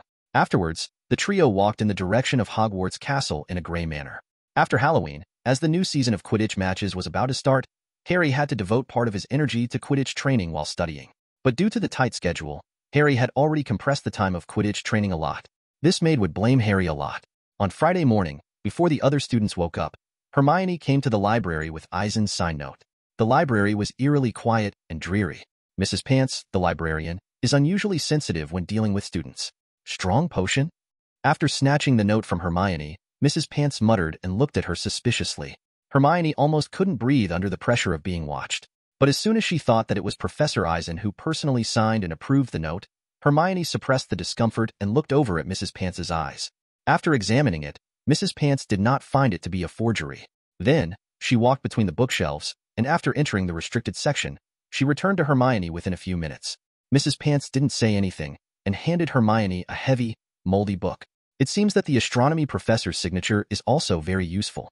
Thinking this way, Hermione breathed a sigh of relief, quickly put the book away and put it in her bag, and left the library as if nothing had happened. Chapter 27 Potion. When eating in the auditorium in the morning, Eisen noticed that the trio was much more relaxed. "Good morning, Harry, Hermione, and Ron. Is my autograph okay?" After sitting down directly, Eisen greeted the trio, and then looked at Hermione. "Yes, Professor Eisen. I've already borrowed the book." Hermione smiled slightly, beaming with joy. "It's good that you're not in danger." Eisen nodded, and then looked at Harry. "Tomorrow is the match between Gryffindor and Slytherin, right? How is Harry preparing? The situation could be dire." As soon as this was mentioned, Harry felt a little depressed. "That's right, Professor Eisen. The Slytherins ride the fastest brooms money can buy, and it's going to be so hard for Gryffindor to catch up to Slytherins." Ron was equally annoyed. "But defeating Slytherin in this way will show your abilities, won't it?" Eisen smiled and encouraged Harry. "Yes, I will definitely defeat Slytherin." Harry clenched his fists hard, and his blood boiled suddenly. In the previous life, Eisen felt that there was a saying that was very reasonable, that is, any hot topic is time-sensitive. Apparently, the attack at Hogwarts was the same. Perhaps it was because after the attack, the whole school suddenly became calm and no one was attacked again. Or it was because the Quidditch match was about to divert everyone's attention. Therefore, the little wizards rarely mentioned the rumors about Slytherin's Chamber of Secrets anymore. All eyes were on the first Quidditch match of the season. Slightly different from the usual Quidditch matches, this match really attracted a lot of attention. The reason? On the one hand, it is naturally because the opposing sides are Gryffindor and Slytherin who do not like each other. On the other hand, it was because all the Slytherins were sponsored by Malfoy's father and rode the fastest broom at the moment, Nimbus 2001. Compared with Gryffindor, who was holding his breath, the students of Hufflepuff and Lawenkelluo also wanted to see what advantage Nimbus 2001 could have in the game. Of course, compared to Gryffindor, every Slytherin player had a high-spirited attitude, as if they had already won the game. After class at noon, the trio quietly went to the girls' bathroom on the second floor. There was no way. Hermione was determined to place the Polyjuice potion in the place of Moaning Myrtle, with a valid excuse that no one in their right mind would want to go into the girls' bathroom on the second floor. But Ron made a counterargument, claiming that the last time the three of them entered here to ask for clues, they were discovered by Percy. Clearly, Percy was one of those crazy people. But in the end, it was Hermione's opinion that prevailed. Because they found that, apart from the Weeping Myrtle field, there was no other quiet place where they could configure the potion smoothly. No way, the trio didn't know about the room of requirement, so they had to sneak around in the girls' bathroom. My God, no wonder this book is put in the restricted area. It's too evil. When Hermione carefully opened the powerful potion, Ron just leaned over to take a look, and then showed a frightened look. Look, some of the illustrations in the book were disgusting. A man turned inside out, a witch with arms protruding from his head. If Eisen sees these, he will definitely doubt whether this is painted by the master of the Q system. Hermione didn't think too much about it, and quickly flipped through the book, and soon found the page marked Polyjuice Potion at the back. Look, here it is. Hermione paused, pointing excitedly at the illustration on the page. Harry and Ron looked over, and saw that the people in the illustration were rapidly changing into the appearance of other people under the influence of some kind of potion. However, judging from his ferocious expression, it seemed that he was about to endure great pain, which gave Harry an ominous premonition. This is really the most complicated potion I've ever seen. After carefully reading the recipe of the compound potion next to the illustration, Hermione, a top student, couldn't help but grumbled. Some of the ingredients are easy to find: lacewings, leeches, wheatgrass, and two-eared grass. Hermione ran her finger across the list of ingredients. These can be found in student lockers. Oh my God, and research powdered bicorn horns, snake skin fragments from the African snake tree, these are all hard to come by. Of course, you need something from the person you want to transform. Since some of the materials couldn't be found in the student lockers, Hermione targeted Snape's private storage. But for Hermione's decision, both Harry and Ron were extremely surprised. You know, this kind of behavior is a very risky behavior, and it will definitely violate dozens of school rules. They didn't expect that Hermione would take the initiative to violate the school rules one day. Recommended, Yegwa reading and chasing books is really easy to use. Download Yegwa here, everyone can try it soon. Okay, so how long does it take to make this potion? Harry asked a crucial question. Well, the leaf grass needs to be picked on the day of the full moon, and the lacewings need to be boiled for more than 20 days. If all the ingredients can be found, it can be boiled in about a month. Hermione simply calculated, and an approximate time is given. A month? Ron exclaimed. By then half the muggles in the school will have been knocked down by Malfoy.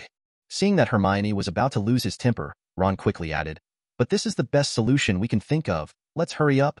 If you can knock Malfoy off his broom tomorrow, I think we'll be in less trouble." Before leaving, Ron winked at Harry quietly, coming up with a brilliant idea. On the other hand, Eisen didn't pay attention to the actions of the trio, but found a few books on ancient magic text and alchemy in the library and continued to study. Eisen took out the looking glass he bought at the Davis Band store and put it on the table, intending to do a rough study. In the eyes of Eisen, the magic spell in the wizarding world can do many incredible things. For example, the Scarpin Appearance Curse. This spell has a very special effect. It can directly detect and identify the ingredients of the potion. In other words, if a bottle of unknown potion is placed in front of the wizard can use the Scarpin Appearance charm to identify the composition of the bottle of unknown potion. At first glance, the effect of such a spell is a bit outrageous. How could it be possible to detect the ingredients of an unknown potion out of thin air? But that's the point of magic. Therefore, when studying the looking glass, Eisen also adopted a similar method to check the magic means on the looking glass. However, to Eisen's disappointment, he couldn't see through the means of making the looking glass for the time being, and could only find a range of magic to detect dark power. The rest, for Eisen, is more of a mystery. For example, in the original book, Fred and George put beetles in Bill's soup, a prank that keeps Bill's pocket-looking glass beeping. But Bill didn't know why the looking glass kept shining. If a beetle with ill will appeared in front of Bill, it would be normal for the looking glass to react. This shows that the looking glass can detect the presence of hostility, which is not difficult to achieve by magic. But the point is that the beetle was put in by Fred and George. The beetle itself should not know what it is doing, but it was detected by the looking glass. What is the principle? To say that the looking glass can follow Bill's will and automatically ignore any other suspicious creatures detected by familiar family members. That doesn't seem to make sense. Because there is a scene in the original book where Harry's looking glass calls the police when Ron's pet Scabbers appears nearby. But obviously, Harry has been familiar with Ron's pet Scabbers for a long time, and obviously the looking glass will not automatically ignore familiar creatures as the owner wishes. In this case, why can the looking glass sound an alarm? Or to put it simply, Peter Pettigrew has traces of dark magic power on his body, which was detected. If the looking glass had these two functions at the same time, then things would make sense. Thinking in this way, Eisen showed a thoughtful expression. Then, he turned his attention to the books. Time passed slowly, and when Eisen raised his head from the book, it was already night. Before the library closed, Eisen put the books back on the shelf and left the library. Chapter 28: The Crown of Ravenclaw. After leaving the library, Eisen didn't go to the auditorium or the office, but walked towards the 8th floor. It stands to reason that after Eisen has perfectly mastered the phantom invisibility, he can teleport around Hogwarts Castle at will, but right now Eisen is not in a hurry, so he still paces slowly. As he walked, Eisen stroked the speculum in his hand. Previously, Eisen had thought about making an enhanced version of the looking glass and handing it over to Dumbledore, which would greatly enhance the security of Hogwarts. But it has to be said that there is a problem that must be solved. That's Voldemort's Horcrux problem. Judging from the fact that Dumbledore removed all the books about Horcruxes from the library, he must have suspected that Voldemort made Horcruxes, so he was not completely dead. If the plot goes on, Dumbledore will definitely affirm this conclusion after knowing the existence of Voldemort's diary. He would then be cursed by one of Voldemort's Horcruxes during his quest to find them, resulting in him being given only 1 year to live, even with the help of Snape's potion. In other words, Dumbledore hadn't found all the Horcruxes yet, and he was on the street. As a result, it fell to Harry and others to completely defeat Voldemort. But obviously, there is Eisen in this world. Even if he planned to be a passerby professor, he would definitely not sit back and watch things develop like this. For Eisen, he has a very clear vision of who he is. Generally speaking, try to hide yourself aside as much as possible. If the things you encounter are not life-threatening to friendly units, there is basically no need to take action. Of course, there's nothing wrong with being properly involved and offering some surreptitious means of helping to attract attention to Dumbledore or Harry. So, after thinking about it for a while, Eisen felt compelled to help Dumbledore. Of course, to help Dumbledore is not to blatantly help in other places, but to find out the Horcrux and give it to him, or give him some clues. In other words, currently the best app for reading and listening to books, Yegwa Reading, Yegwa install the latest version. In this way, maybe Dumbledore will embark on the search for Voldemort's Horcrux in advance. However, Dumbledore, who was looking for the Horcrux in advance, would not be killed by Marvolo Gaunt's ring in advance. Eisen thought about it and found it a little hard to say. Because Marvolo Gaunt's ring is more than just a Horcrux, the gem set on it happens to be the Resurrection Stone, one of the Deathly Hallows. If Dumbledore couldn't help but put on the ring and wanted to revive his family because of his remorse for his sister, he might really be cursed and rush to the street in advance. So, when the time comes, just get the ring directly? Eisen wanted to find out the ring in advance and give it to Dumbledore face to face to achieve the purpose of stopping Dumbledore when he was about to put on the ring, but he still felt that something was wrong. On the 8th floor, Eisen watched the huge tapestry where the troll was beating silly Barnabas with a club. The troll stopped beating and turned to look at Eisen. But Eisen didn't pay any attention to it and just silently said, "I need a place to hide my things," a few times before entering the room of response. Unlike the rooms required for practicing spells and experimenting with magic in the past, the scene in front of him has become a different situation. In the spacious room that looked like an underground classroom, there were obviously traces of the untraceable stretching curse. On one side of the wall, there are various strange items on wooden shelves, and on the other side are some books. Skipping these aside, Eisen saw a night puppet wearing armor in a corner, looking a little solemn, but his attention was on the head of the armor. I saw a beautiful crown being quietly worn, giving people a very luxurious feeling at first glance. Apparently, this is Ron Clow's crown. He stepped forward and stretched his hand towards the crown, but stopped in mid-air. Eisen suddenly thought that although the original book did not say that there was anything inappropriate about the crown of Ravenclaw, it must be known that it had been made into a Horcrux by Voldemort. Therefore, Eisen has no way to determine whether it has a curse. A card appeared, transformed into a stone platform, and then a levitation spell was cast, and when Clow's crown was suspended and fell in front of Eisen, causing the crown to fall on the stone platform. The original form is revealed. This is a charm that detects if a jinx or curse is hidden on the target object. Accompanied by Eisen's spell, a black mist rose into the sky and rushed towards Eisen. But what made Eisen feel strange was that at this moment, a feeling of being able to control this Horcrux flashed from his heart, which was very strange. But at this time, the black mist had already come to Eisen with inexplicable roars and a strange-looking gesture. At this moment, he had no time to think about it, and when his thoughts turned, the iron armor curse like a golden bell cover had been cast, completely covering Eisen's whole body. The difference from casting this spell in the past is that there is still a layer of raging flames burning on the entire cover. As soon as the black mist came into contact with the flames, before it touched the iron armor curse, it was instantly wiped out. Seeing that his method was very effective, Eisen couldn't help showing a smile on his face. The method of attaching fire to the iron armor curse is an attempt after he has made a breakthrough in transfiguration. Eisen found that as the research and control of transfiguration became more in-depth, the combination of spells and spells seemed to become easier. This metamorphosis is like a bridge, and it plays a very critical role. Right now, Eisen is using transfiguration to combine the iron armor curse and the fire calendar curse, and the effect is very good. At the very least, the defense against certain jinxes and curses should be good. As for whether he could prevent the killing curse, Eisen didn't dare to try it lightly. With a thought, the spell was released, and Eisen cast the spell on the crown again, and found that the crown of Ravenclaw had no response. After stepping forward to take the crown in his hand, the stone platform was turned into a card again, and Eisen put it away. Looking at the sparkling crown inlaid with gemstones in front of him, Eisen couldn't help but sigh in his heart. Ms. Wenkeluo's method is really powerful. You know, to enchant a crown so that it can increase the wisdom of the wearer is still an unimaginable means for Eisen. Throughout the wizarding world, Eisen was unaware of any magic that could enhance a person's intellect. It was as if he didn't understand at all how Felicia could increase one's luck. This approach made Eisen feel helpless.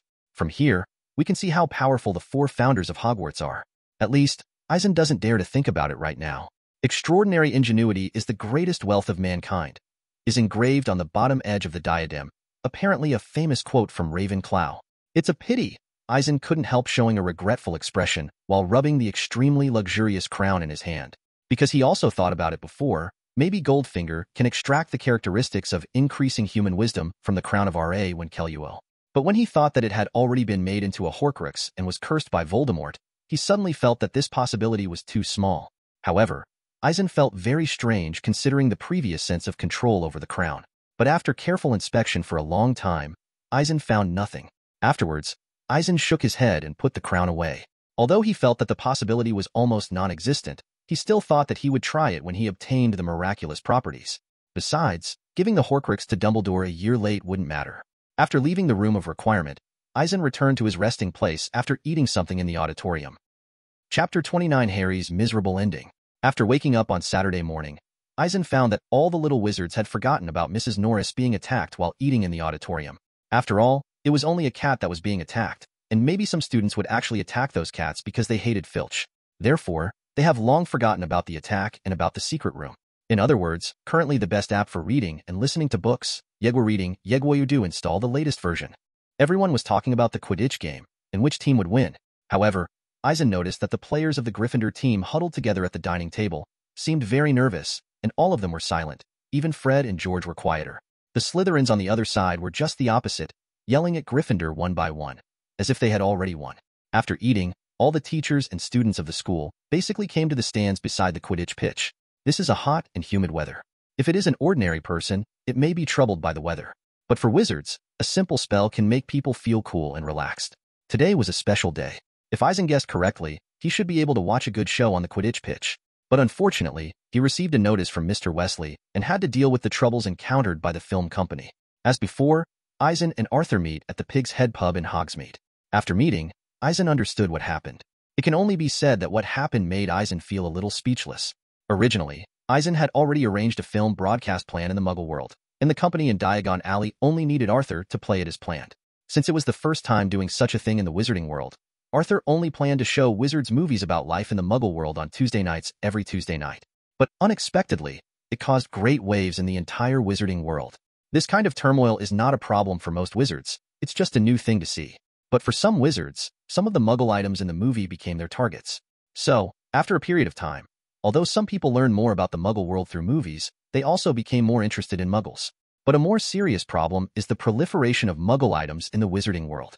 Because Arthur himself is the director of the Misuse of Muggle Artifacts office, he had to suspend the filming of Diagon Alley after he learned of this trend. So, when watching movies, some wizards are really interested in life in the Muggle world, but some wizards are more interested in Muggle items. After understanding the cause and effect of the matter, Eisen was a little depressed. Yes, it can be seen that everyone, like me, is very interested in how Muggles live, but incidents of misuse of Muggle items are also increasing rapidly.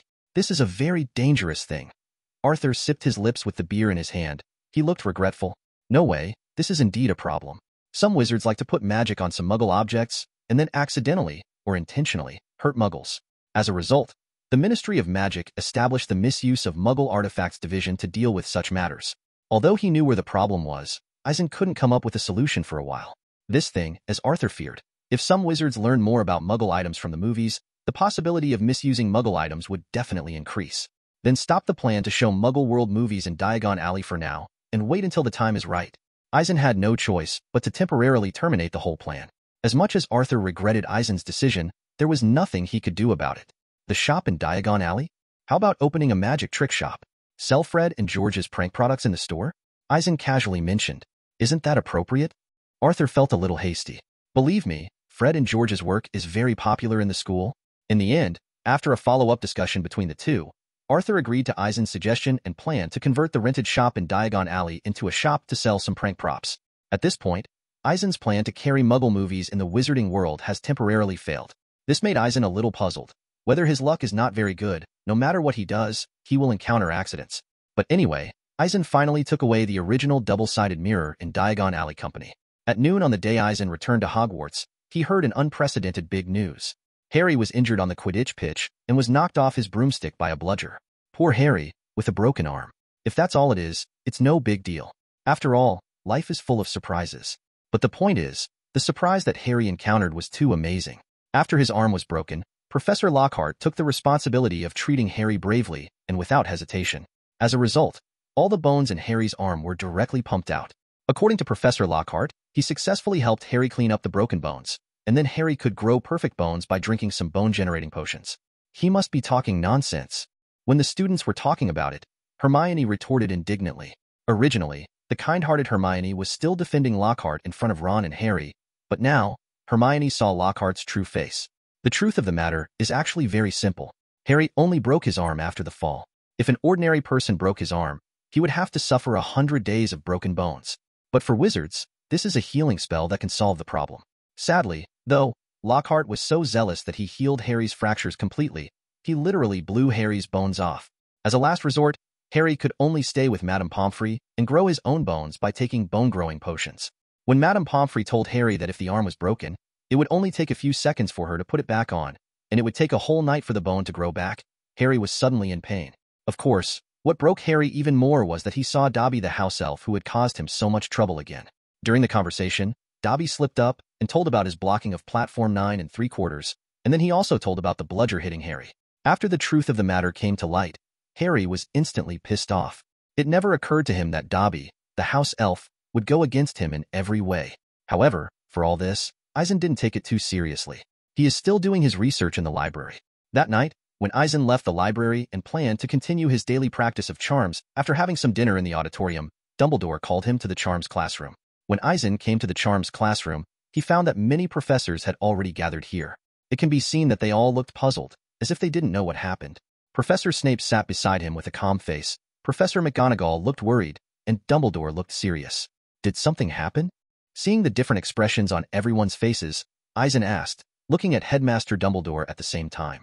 The attack happened again. A second attack. Dumbledore said heavily. Colin Creevey wanted to see Potter and was attacked on the stairs. Professor McGonagall looked concerned. Petrified? Eisen asked thoughtfully, seeing Dumbledore and Professor McGonagall nodding at the same time. He knew what was going on. Opening the perspective of God, he focused on the school hospital on the second floor, and found that besides Harry lying on the hospital bed, there was also a hard figure there. Apparently, that was the petrified Colin Creevey. Chapter 30 The Second Attack. Looking at the camera on the table, Eisen stepped forward to pick it up to have a look, only to find that the smell of Syzygieo Lake came out of it. Obviously, it had been melted. Even if it originally took some photos, there must be no way to get them back at this moment. He just entered school this year and has always admired Harry Potter, so he always carried a camera with him, hoping to take pictures with Harry. But he didn't expect. Seeing Eisen's movements, Professor McGonagall continued to explain. I thought, I must not have missed anything, had I? A recognizable voice came suddenly, and Lockhart entered the charms classroom in pajamas. After entering the charms classroom, Lockhart was taken aback by the number of professors in the classroom, but then still showed his signature smile. Are you having any party? Calling me is definitely the right choice. Putting the damaged camera back on the table, Eisen quietly stepped back and sat next to Professor Flitwick, silently giving the stage to Lockhart. Hey, Professor Snape, what's going on tonight's party? I think it must be very interesting. I can't wait to find out. Lockhart turned his attention to Snape and went straight to sit beside him. If the content of this party is exciting enough, I will definitely write it in my new book, so that you can experience why I am so famous. Eisen looked at Lockhart, who was chattering in confusion. Sincerely, a kind of heartfelt admiration arose. Well, Professor Lockhart. Dumbledore interrupted Lockhart's performance seriously. The second attack happened, just half an hour ago. But unlike Mrs. Norris being petrified, this time it was a first-year student, Colin Creevey, who was attacked. I thought, I must remind you, the Chamber of Secrets has been opened. Hogwarts is facing a crisis. After Dumbledore's oppressive words were finished, all the professors became serious. Even Lockhart pulls back that trademark smile. The Chamber of Secrets was opened once 50 years ago, when a Muggle-born student, Myrtle Warren, was killed. She still remains at Hogwarts as a ghost. Everyone knows that she is moaning Myrtle. However, since then, the Chamber of Secrets has been closed, and has never been opened for so many years, until now. Professor McGonagall said that the Chamber of Secrets had been opened in the past. Then this means the attack is over. Lockhart couldn't wait to come to a conclusion, seeing everyone staring at him, but he didn't feel uncomfortable at all. I mean, one student has already been killed. Assault. Colin Creevey, isn't he a Muggle-born too? I've dealt with a lot of cases like this, with regularity, which means the Chamber of Secrets is closing, doesn't it? But Colin Creevey was petrified, not killed. Professor Lockhart, Snape said, looking at Lockhart viciously. Since the secret room was opened 50 years ago, where's the secret room? Can it be closed again? Eisen asked some questions appropriately. Unfortunately, Professor Eisen, Salazar Slytherin's Chamber of Secrets may only be opened by his heir. So we don't know where the Chamber of Secrets is, nor how to open it. Dumbledore gave such an explanation. Slytherin's heir, it must be from Slytherin College.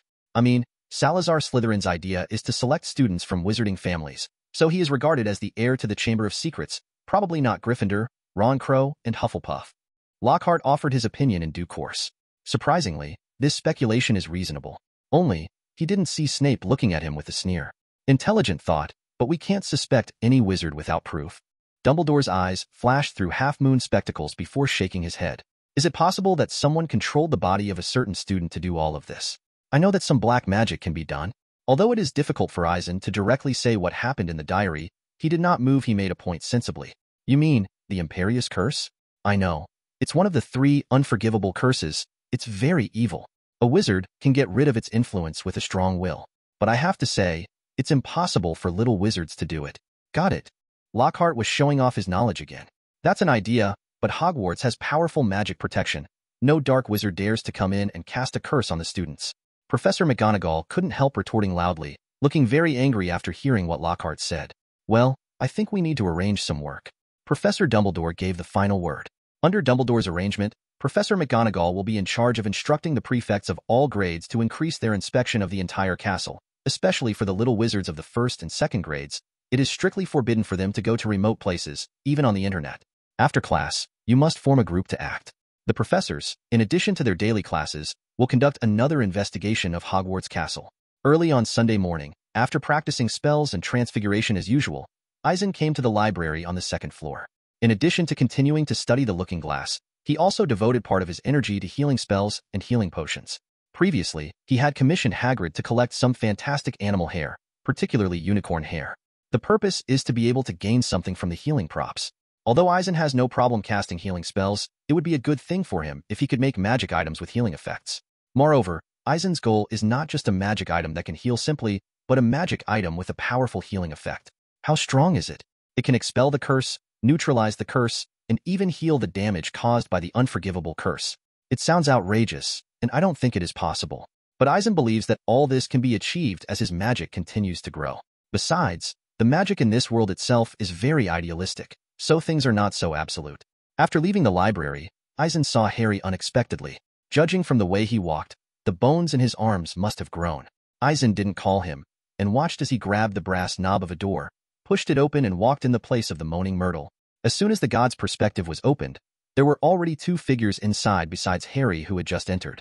A cauldron was resting on the toilet bowl, and a flame was crackling beneath it. The herbs were put into the cauldron by Hermione, obviously brewing a potion. The book-chasing app recommended to me by an old book friend who has known me for 10 years, yet we're reading. It's really easy to use. I rely on reading and listening to books to pass the time while driving and before going to bed. You can download Yegwoyudu here. Compound potion, Eisen said with emotion, shaking his head and leaving. As soon as the time turned, it was noon. Professor Eisen, Colin was attacked. As soon as Eisen sat down, Harry came up to him and whispered something. Dumbledore told me that now, Hogwarts has become a bit dangerous, so don't run around when you are free. Eisen nodded, and then gave the other party a meaningful look. And Dobby told me, the Chamber of Secrets has been opened before? Yes, Professor McGonagall also said it. So you mean, you can hear the sound? That snake is the monster in the Chamber of Secrets? That snake attacked Colin? Eisen said thoughtfully. But a snake certainly isn't the heir to the Chamber of Secrets, is it? Ron offered his opinion. Do you think that the heir to the Chamber of Secrets controlled the snake and attacked Colin? Eisen stuffed a piece of cake into his mouth, looked at Ron, and glanced at Harry meaningfully. But I want to remind you, Mr. Snake, only the cavity can control the basilisk. But Harry isn't a Slytherin. Ron froze for a moment, then murmured. Then what do you want to do? Shrugging his shoulders, Eisen looked at Harry. We're going to use some potions to change into other people's appearance, and we'll go to Malfoy and ask him if he knows about the heir to the Chamber of Secrets. After a moment of hesitation, Harry still told Eisen of their plan. Well, I hope your plan goes well. Eisen didn't stop their actions. After all, there's nothing dangerous about this kind of thing. Chapter 31 The Impact of the Attack. On Monday morning, it had been more than a day since Colin Creevey was attacked. After a period of fermentation, the news that Colin was lying in the ward like a stone after being attacked has spread throughout the school. Suddenly, the atmosphere of the whole school changed. Previously, the attack on Mrs. Norris only made everyone feel a little uneasy, but now the attack on Colin made everyone suspicious. What heir to the Chamber of Secrets wants to kill all Muggle wizards? Rumors of some horrible monster destroying Hogwarts, etc. are flying around. In this tense atmosphere, little wizards in the first and second grades would always move together in groups, for fear that they would be attacked by unknown monsters if they were alone. But it's no wonder, if there is no danger, why would the professor arrange for the prefects to make regular inspections everywhere? Therefore, it is inevitable for the little wizards to be anxious. This morning, the trio got into an argument in the Gryffindor common room. Harry, I think it's necessary to let Professor Dumbledore know that you're a snake thing. You can't say that, Harry. Ron objected. But Colin has been attacked. It's too serious. Hermione looked at him angrily. However, if it is revealed that Harry is a cliché, everyone will regard him as the heir of Slytherin. In that case, the murderer is hidden and no one can find it. I mean, we all know that Harry is not open to people in the Chamber of Secrets, but other people don't think so. Ron's order was very clear. Harry on the side hesitated, because he clearly remembered that if he hadn't strongly requested at the sorting ceremony at the beginning of the school year, he would have been sorted into Slytherin. Does it mean something? It's okay. Didn't Harry already tell Professor Eisen? We made the polyjuice potion according to the plan, and we'll figure it out after asking Malfoy. In the end, it was Ron who interrupted the quarrel. In the new week, besides imparting knowledge to the students in class, the professors of various disciplines also took up the role of spiritual mentors, trying their best to appease the emotions of the little wizards. There is no way. The little wizards are too sensitive. Eisen has discovered it several times, and some students always whisper in private and mysteriously exchange some amulets, exorcisms, and self-protection gadgets. To be honest, I have been using Yegwa to read and read books recently, change sources, and read aloud with many timbers. Yegwa Udo Android and Apple are all available. Even, this practice quickly swept the entire school. For this, Fred and George even made a fortune. Even Neville bought a pointy amethyst and a big stinking onion. As a result, Neville was told by the other Gryffindor students that he was of pure wizarding blood and that he would not be attacked. All kinds of weird things would be carried by the little wizard, and the strange smell was really unbearable for Eisen. Even with the windows open in the astronomy tower when he was giving lessons to the little wizards, Eisen couldn't help but want to put a bubblehead spell on himself. For this reason, Eisen had to apply the calming spell he had developed on each crystal ball and distributed it to professors of various disciplines, asking them to place the crystal balls in the classroom. In this way, when the students enter the classroom for class, the calming spell in the crystal ball will be triggered, which will drive away the negative emotions in the students' hearts to a certain extent, so that they can study with peace of mind. As for the effect, Eisen thinks that it can basically be reflected in the 4 words of immediate effect. The professors no longer had to repeat orders in class, and those little wizards had already concentrated a lot. The professors collectively believed that if there was a substantial increase in the test scores of the young wizards, the credit must belong to Eisen. However, for a while, Eisen felt like shooting himself in the foot. Because, after experiencing the effectiveness of the crystal ball in the classroom, the little wizards discarded amulets and other strange things one after another. It's not a big deal, and for professors, it's a good thing to be happy with. But for Eisen, the troubles were just beginning. The little wizards think that the crystal balls are very useful in the classroom, and they want to put them in their dormitories. After learning that the crystal ball was Eisen's work, they came here especially to seek help from Eisen. Professor Eisen, can you help me transform this crystal ball? When Eisen came out of the library, a voice rang in his ear. Percy, you also need this thing? The moment the voice sounded, Eisen had already seen the person coming from God's perspective. However, what Eisen couldn't understand was that Percy was a Gryffindor prefect after all. So why would he need to use it to calm his emotions? No, it's Ginny. She's been in a low mood recently. Percy showed a worried look on his face. I think the props made by the professor can help Ginny. Hearing what Percy said, Eisen understood what was going on. Didn't you go to the school hospital to take a look? Eisen asked Percy after taking the crystal ball from Percy's hand. Eisen knew why Ginny was depressed, and if nothing else, Voldemort's diary was the cause. Eisen felt that the modified crystal ball should be of some use to Ginny, but it was probably a temporary solution rather than a permanent cure. Thinking about it in my heart, the movements of my hands are not slow. Eisen took out his wand and pointed it at the crystal ball. A ray of light flashed out of thin air, drilled into the crystal ball and circulated continuously. One after another traces flashed, seeming to form various runes, and finally the light shone brightly and then subsided. I see, but I may have been frightened, Percy said, taking the crystal ball Eisen handed back to him. Thank you, Professor Eisen. If you have any questions, you can come to me. The conversation between the two ended here. For Eisen, though, the troubles weren't over yet. Seeing that many little wizards came to him for help, he simply took 3 days to make another batch of crystal balls with a calming effect, and asked the prefects of various colleges to bring them back to the common room and distribute them to the little ones. Wizards, let them be arranged in their respective dormitories. In fact, although Eisen finds it troublesome to make a calming crystal ball, it is not a big deal. However, what makes Eisen feel headache is that this behavior has brought Eisen a lot of prestige. Let Eisen, a passerby professor, have a good time at Hogwarts. For the next week, every time Eisen walked in the corridors or ate in the auditorium, he could hear some discussions about him from the little wizards. All the little wizards were refreshed and praised how effective the crystal ball was. It made Eisen feel like he had miscalculated. But fortunately, after a period of time, the little wizards got used to it and stopped paying attention to this matter.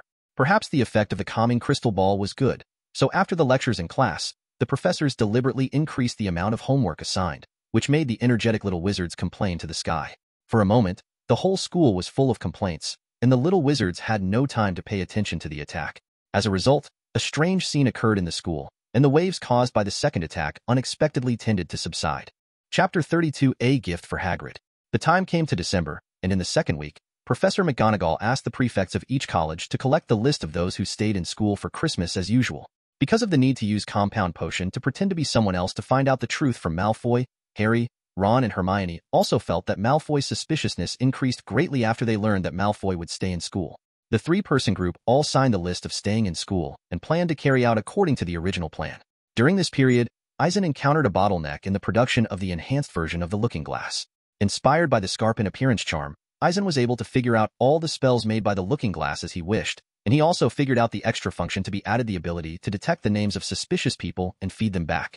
However, how to perfectly integrate this function into the original function without causing conflicts between spells is the next problem for Eisen to solve. In other words, for Eisen, he was temporarily stuck at this step in order to make an enhanced version of the looking glass. Evidently, Eisen overestimated his ability.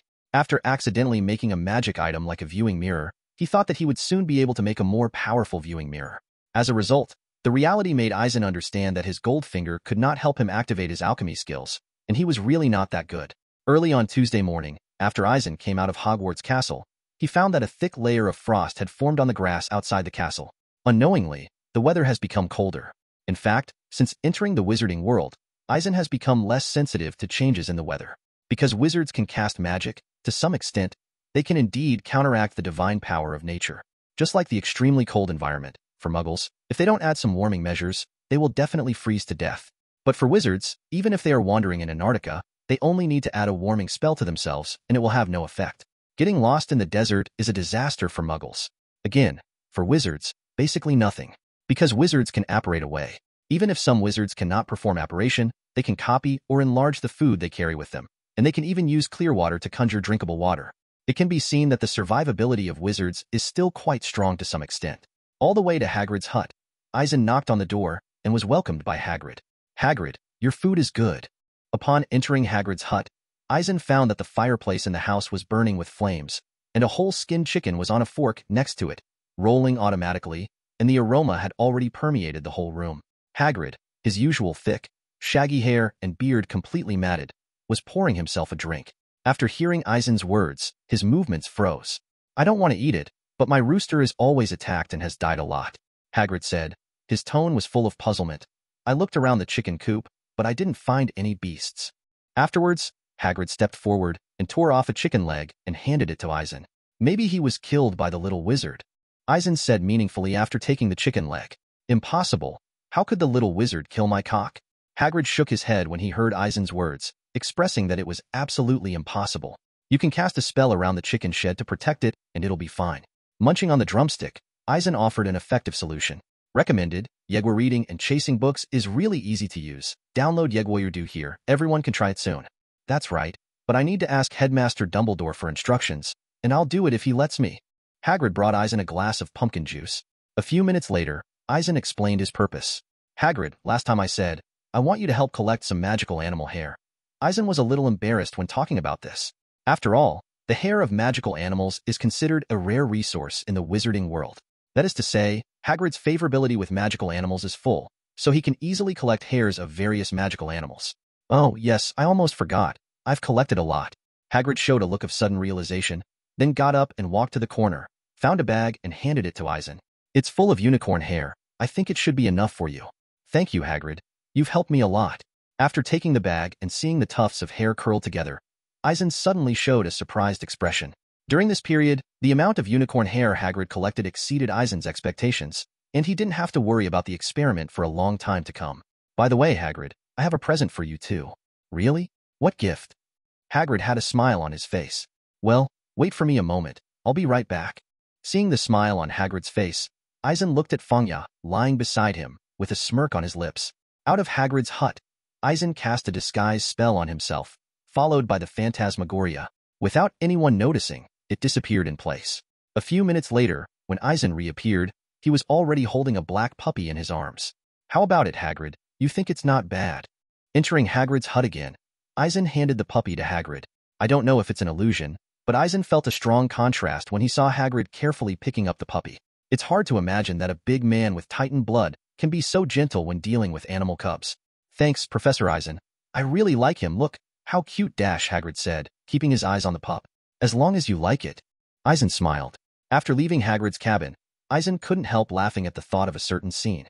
Hagrid's pet Yaya is a Neapolitan Mastiff, but the gift he gave Hagrid earlier was an Era cub. I don't know what kind of experience it will bring to Brother High when it grows up. After returning to the office, Eisen took the unicorn's hair out of the bag and started the first step of making healing props, using his own magic power to preliminarily dip the unicorn's hair. A unicorn is a very pure magical animal whose blood can keep a dying person alive, but at the same time brings a curse. Likewise, its fur has powerful magical properties, which Eisen sees as a perfect fit for a healing item. So it is used to make healing items. Moreover, in order to enchant it better, Eisen had to impregnate it with his own magic from the beginning. An hour later, the unicorn hair in Eisen's hand was already emitting a faint silver light under the influence of magic power. Afterwards, Eisen put it away carefully.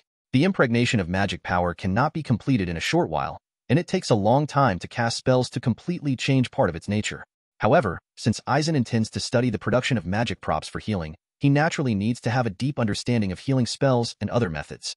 Therefore, when practicing spells, in addition to researching healing spells, he also went to the school hospital to ask Madame Pomfrey for advice. Chapter 33 Dueling Club. On Thursday afternoon, Eisen arrived at the school hospital on the second floor after finishing his magical work on unicorn hair.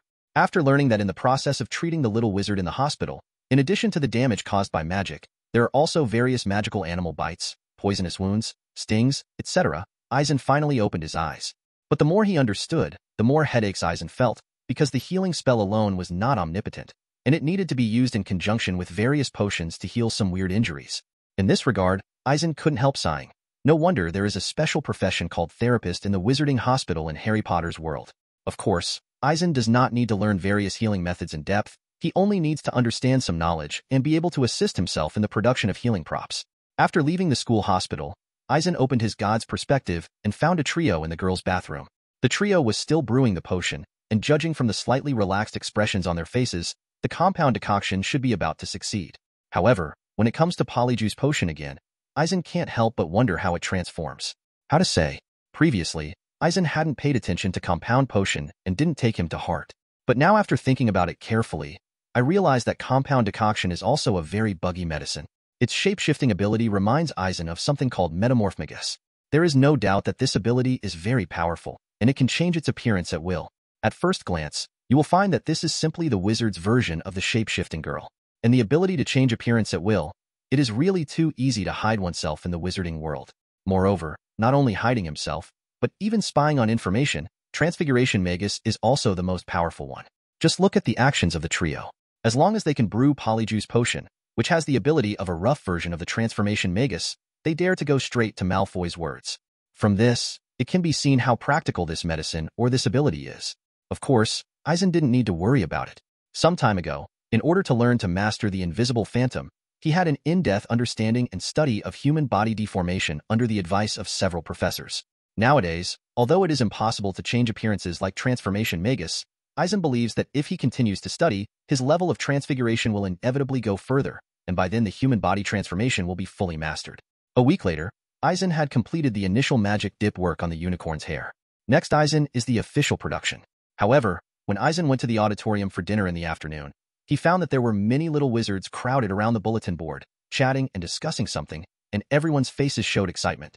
As soon as the god's perspective was opened, Eisen saw a piece of parchment pinned to the bulletin board, and the parchment said that the school would open a dueling club. The trio pushed their way around the bulletin board, across the foyer to the auditorium, and spotted Eisen sitting at a dining table. Professor Eisen, the school is going to start a dueling club. That's really great, Ron said happily.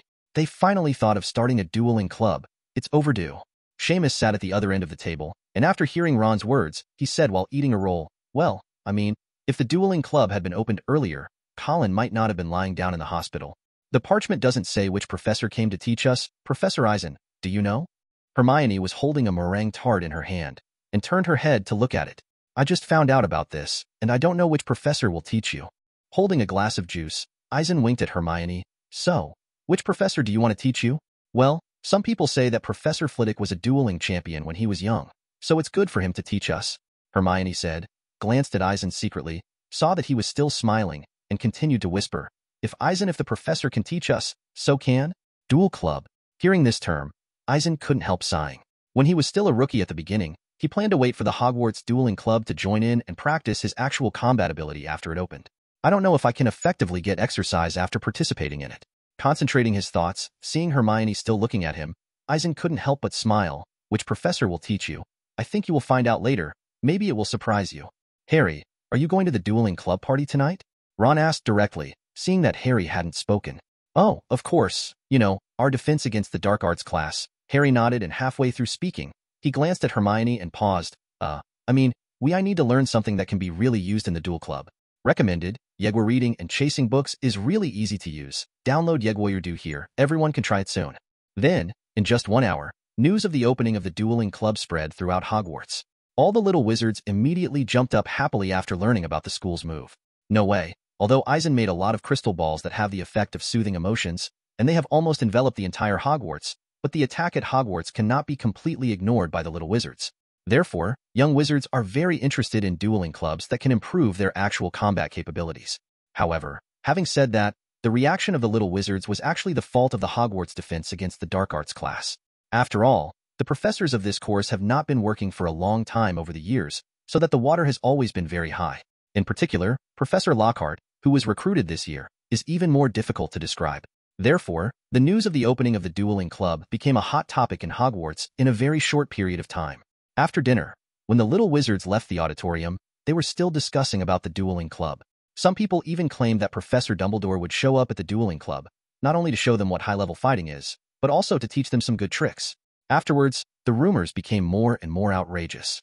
When the dueling club's first meeting was approaching, there was already a saying that all the professors in Hogwarts would participate in the dueling club.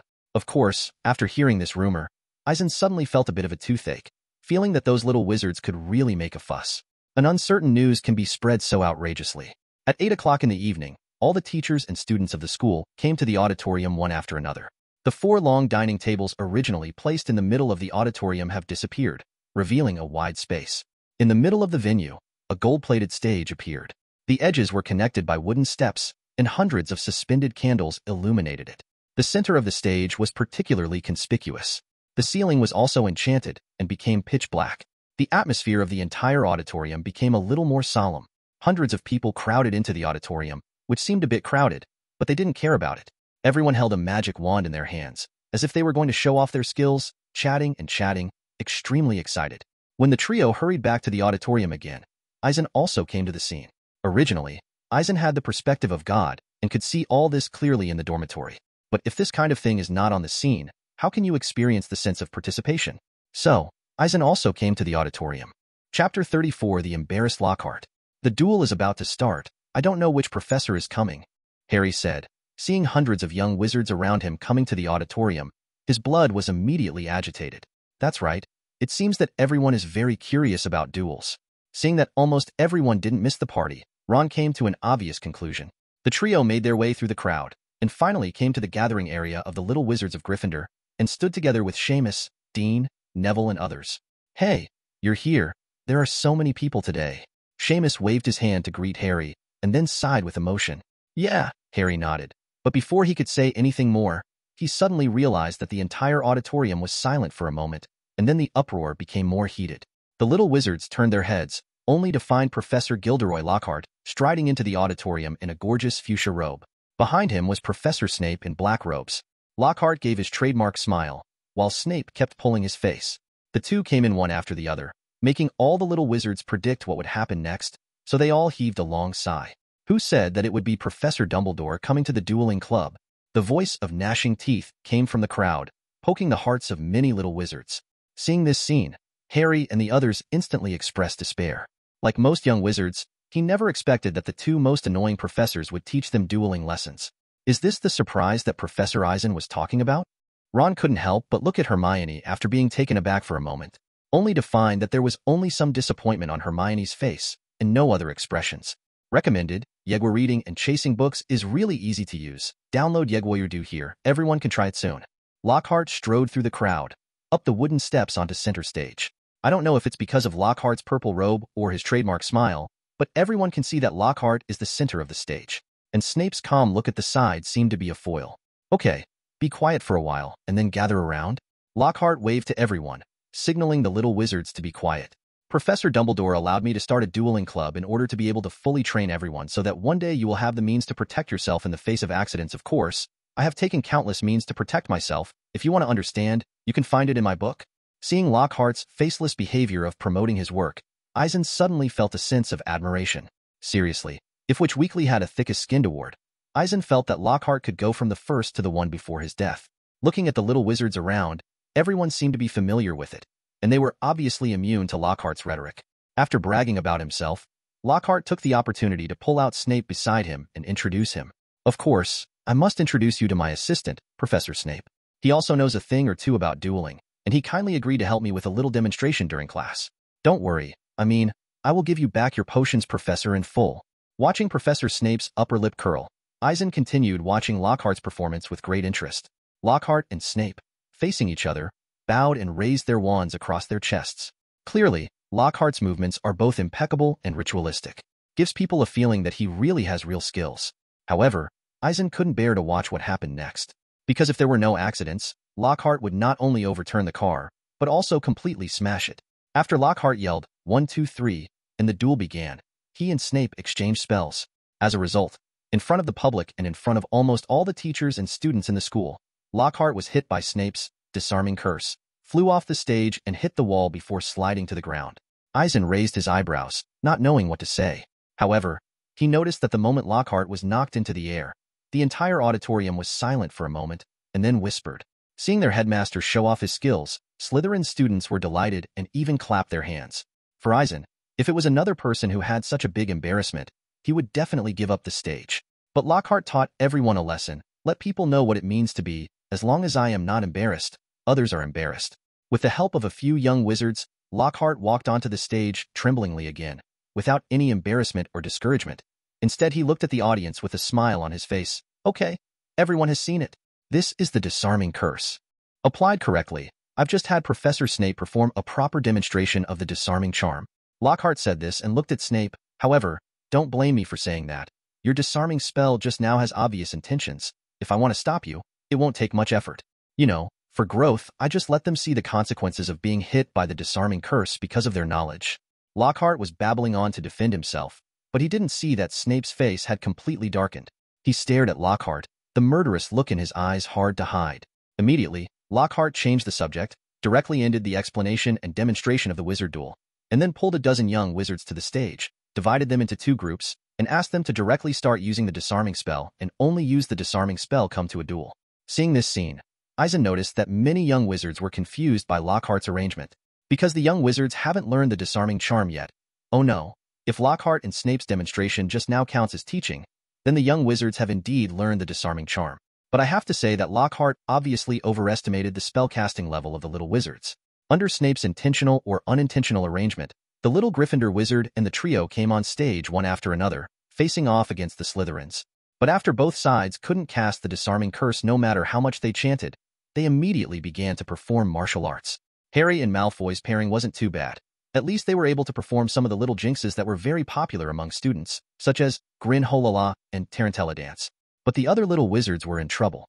Eisen noticed that Neville and Justin failed to cast a spell after working hard for a long time, then fisted and kicked, and then both fell to the ground. Even worse was the duel between Hermione and a Slytherin girl, Millicent Burst. Their wands had been lost for a long time, but their figures were entangled. Since Millicent was much bigger than Hermione, Hermione was obviously at a disadvantage in the duel between the two. She looked very funny with Millicent holding her head. My God, my God. Lockhart scurried among the little wizards, watching the result of the duel, but there was nothing he could do to stop the little wizards from stopping. Seeing that the stage was going to be completely chaotic, Eisen couldn't help but supported his forehead, secretly took out his wand and waved it vigorously secretly. Immediately, an invisible wind whizzed past, flew into the stage and slipped smoothly between Hermione and Millicent, separating the two with a force that was strong but not rough.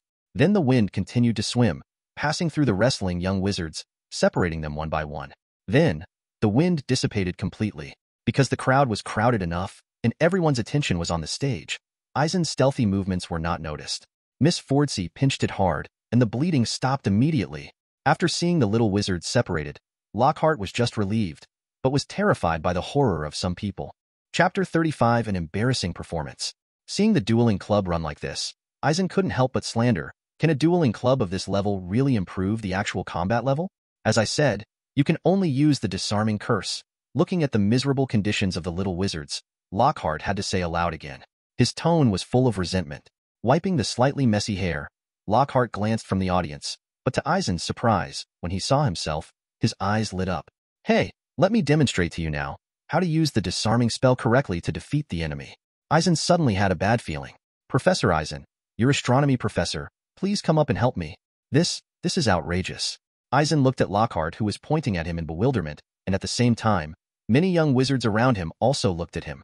In fact, joining the dueling club is not a problem for Eisen. Anyway, he had planned to do so before. But it never occurred to Eisen to duel Lockhart in public. After all, this kind of behavior will expose part of his strength, which can or must be avoided for Eisen. But if he didn't reveal his strength, would he allow Lockhart to defeat him? Eisen obviously didn't want to accept this kind of result. For a while, Eisen was caught in a dilemma. Professor Eisen, come on. Hermione, who had already stepped off the stage, came to Eisen to cheer him up. Thank you. Came back to his senses, Eisen sighed helplessly, nodded to Hermione, and walked slowly onto the stage.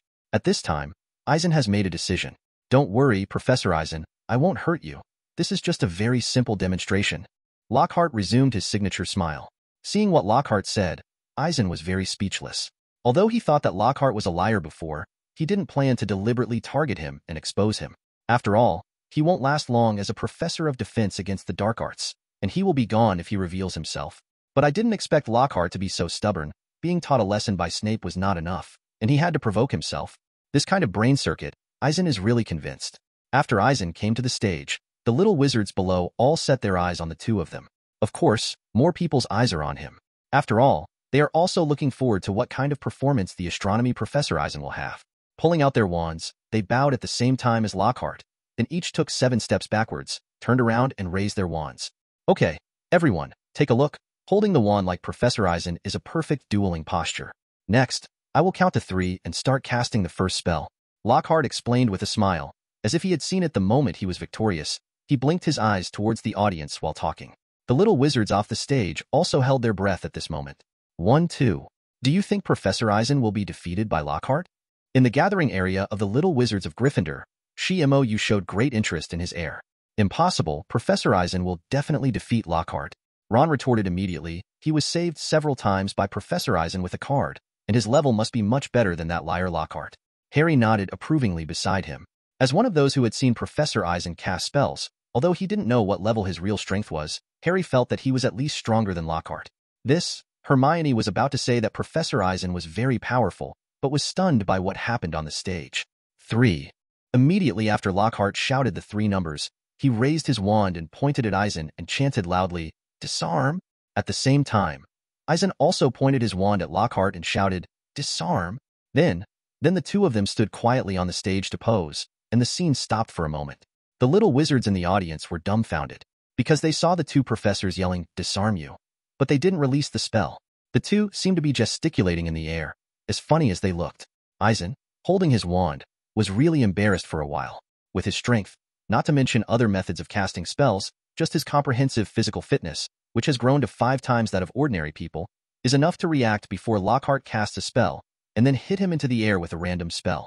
But the reason why he only yelled but did not cast the spell was because he wanted to pretend that his spellcasting level was unstable, and after being embarrassed, forcefully took a disarming spell from Lockhart, he difficultly knocked him down. In this way, he can not only hide his own strength, but also break Lockhart's wishful thinking of wanting to show his strength. However, to Eisen's surprise, the plan failed from the very beginning. He didn't expect Lockhart's strength to be so low. He wanted to wait for the opponent's disarming spell to strike, but he didn't expect the opponent to cast the spell and failed. This time, an extremely embarrassing scene appeared on the field. Both of them pointed their wands at each other and shouted, but nothing happened. Ha! A very perfect tacit understanding, a very perfect demonstration of the disarming curse. Look, my duel with Professor Eisen. The movements must be so standard. Moreover, we have a very tacit understanding, knowing the consequences of the disarming curse hitting each other. What is it? So we won't hurt each other. Just when Eisen was embarrassed, Lockhart smiled, then spread his hands, and explained to the little wizards in the audience. Awesome, awesome. At this moment, Eisen finally knew that Lockhart's ability was still very strong. Such an embarrassing situation can be rounded off at will. Whether this kind of excuse can be believed is one thing, but Eisen really admires it if people can really say it. However, this result, neither won nor lost, which seems to be in line with Eisen's wishes. So, after smiling embarrassingly, Eisen quickly walked off the stage. Eisen didn't pay much attention when he saw Snape with a strange expression beside him. In fact, Snape couldn't figure out what Eisen was doing. The school was invaded by trolls on Halloween last year, but he could infer from the chains wrapped around the trolls that Eisen's level was not low. But what he couldn't figure out was how Eisen behaved like that liar Lockhart. When Eisen came to the small wizard gathering area of Gryffindor, he saw the trio, Moxie, Neville and others looking at him in bewilderment. Especially the trio, they have been in contact with Eisen for a long time, and they can usually know from some places that Eisen is very strong. At the very least, Eisen had used advanced transfiguration techniques in front of them, and also used advanced spells such as the untraceable stretching curse. Why couldn't even cast the disarming curse this time? Professor Eisen, how could you? Ron came to his senses first, and pointed to Eisen's wand with a puzzled expression on his face. Could it be that the card he handed to him was fake? Hide. Eisen didn't care about their surprised expressions, and then leaned over and whispered. So that's the case, I know. Thinking of Eisen's instructions to them last time, the trio showed a sudden realization. What? Neville on the side was wondering what was going on. It was suddenly interrupted by a voice. Volunteer to come up as a couple, please, Longbottom and Finch. How are you? Lockhart's sonorous voice echoed through the great hall, making Neville the focus of Gryffindor. For a while, the little wizards turned their attention to Lockhart again. Perhaps because of the tie with Eisen, laughs, Lockhart felt a lot more confident. Lockhart tidied up his somewhat torn purple robe, pointed to Neville Longbottom and Justin Finnery in the audience, and signaled them to come on stage. Recommended, Yegwa reading and chasing books is really easy to use. Download Yegwa here, everyone can try it soon. Chapter 36, Harry Exposed. What do you think, Professor Snape? Lockhart looked at Snape. I think we can leave the stage to them. Very good proposal, but I think we need to switch to another group. Snape briskly moved across the stage with an inexplicable look on his face. Even the simplest spells by Longbottom can cause powerful damage. If they come up, we'll have to put Finlay's bones in a matchbox and send them to the ward. Eisen noticed that Neville's face turned red all of a sudden. Obviously, what Snape said made Neville feel ashamed. How about Malfoy and Potter coming up as a group? Snape's mouth curled up a bit, then he stared at Lockhart, as if asking for his opinion. That's great, let's do it. Lockhart was a little afraid of Snape, and agreed to his proposal decisively. Under the watchful eyes of his friends, Harry walked onto the stage with a depressed expression on his face. Okay, Harry, you can do this when Malfoy points his wand at you. Lockhart put his arms around Harry, and then demonstrated. I saw that Lockhart raised his wand and waved it left and right, as if to show his swift and magnificent wand tricks, but accidentally dropped his wand on the ground. A few drops of cold sweat broke out on Eisen's head. Seeing Lockhart's gaudy movements, Eisen suddenly felt a little lucky. Fortunately, he didn't do this when he was duel with Lockhart. Otherwise, facing an opponent who threw his wand to the ground, Eisen would not know how to go on acting. Hey, my wand is a little too excited. Lockhart ignored all negative aura oppression and picked up his wand directly. On the other side, Snape seemed to say something to Malfoy, and then Malfoy came across from Harry, looking at him with a sneer. It seemed that Malfoy had been looking forward to teaching Harry himself for a long time. Professor, can you show me that method of stopping the spell again? Harry asked Lockhart nervously. But obviously, Harry's question was basically for nothing. Just do what I did, Harry. Lockhart patted Harry on the shoulder, before quickly giving the stage to him and Malfoy. After hearing what Lockhart said, Harry was stunned. How to do it? Throwing the wand to the ground like he had just done? 1, 2, 3, go. Lockhart sounded the duel. Get out of the hole. Malfoy pointed his wand at Harry and said a spell aloud. Following his movements, he could see a cloud of black mist suddenly appear at the end of Malfoy's wand and explode, turning into a long snake and flying in front of Harry. Recommended, Yegwa reading and chasing books is really easy to use. Download Yegwa here, everyone can try it soon. The little wizards who were close to the stage suddenly screamed, and quickly stepped back to create a little distance. That's simple. Professor Eisen, you taught us the enlargement curse and the shrinking curse. Harry can easily deal with that snake with the shrinking curse. After seeing Malfoy's method, Hermione said to Eisen with a relaxed expression, Don't move, Potter. Snape was pleased to see Harry's nervous expression. He pulled out his wand, as if to save Harry's life at a critical moment. Let me fix it. Lockhart felt he could do it again, pulled out his wand, interrupted Snape's movement, and swung it hard at the snake. Visible to the naked eye, Harry, who was confronting the snake, had a frightened look on his face. No way, Harry knew all too well what Lockhart was. If Lockhart had said to help with something, it would have had far more dire consequences. This was evident when Lockhart healed his arm on the Quidditch field, but made his bones disappear. Sure enough, what happened next made Harry's scalp tingle. Pong! As Lockhart waved his wand, there was a loud noise, and the snake was hit by the spell, but it didn't disappear, but swelled up at an exaggerated speed, turning into a giant python. Perhaps it was caused by the attack, and the giant python suddenly became manic.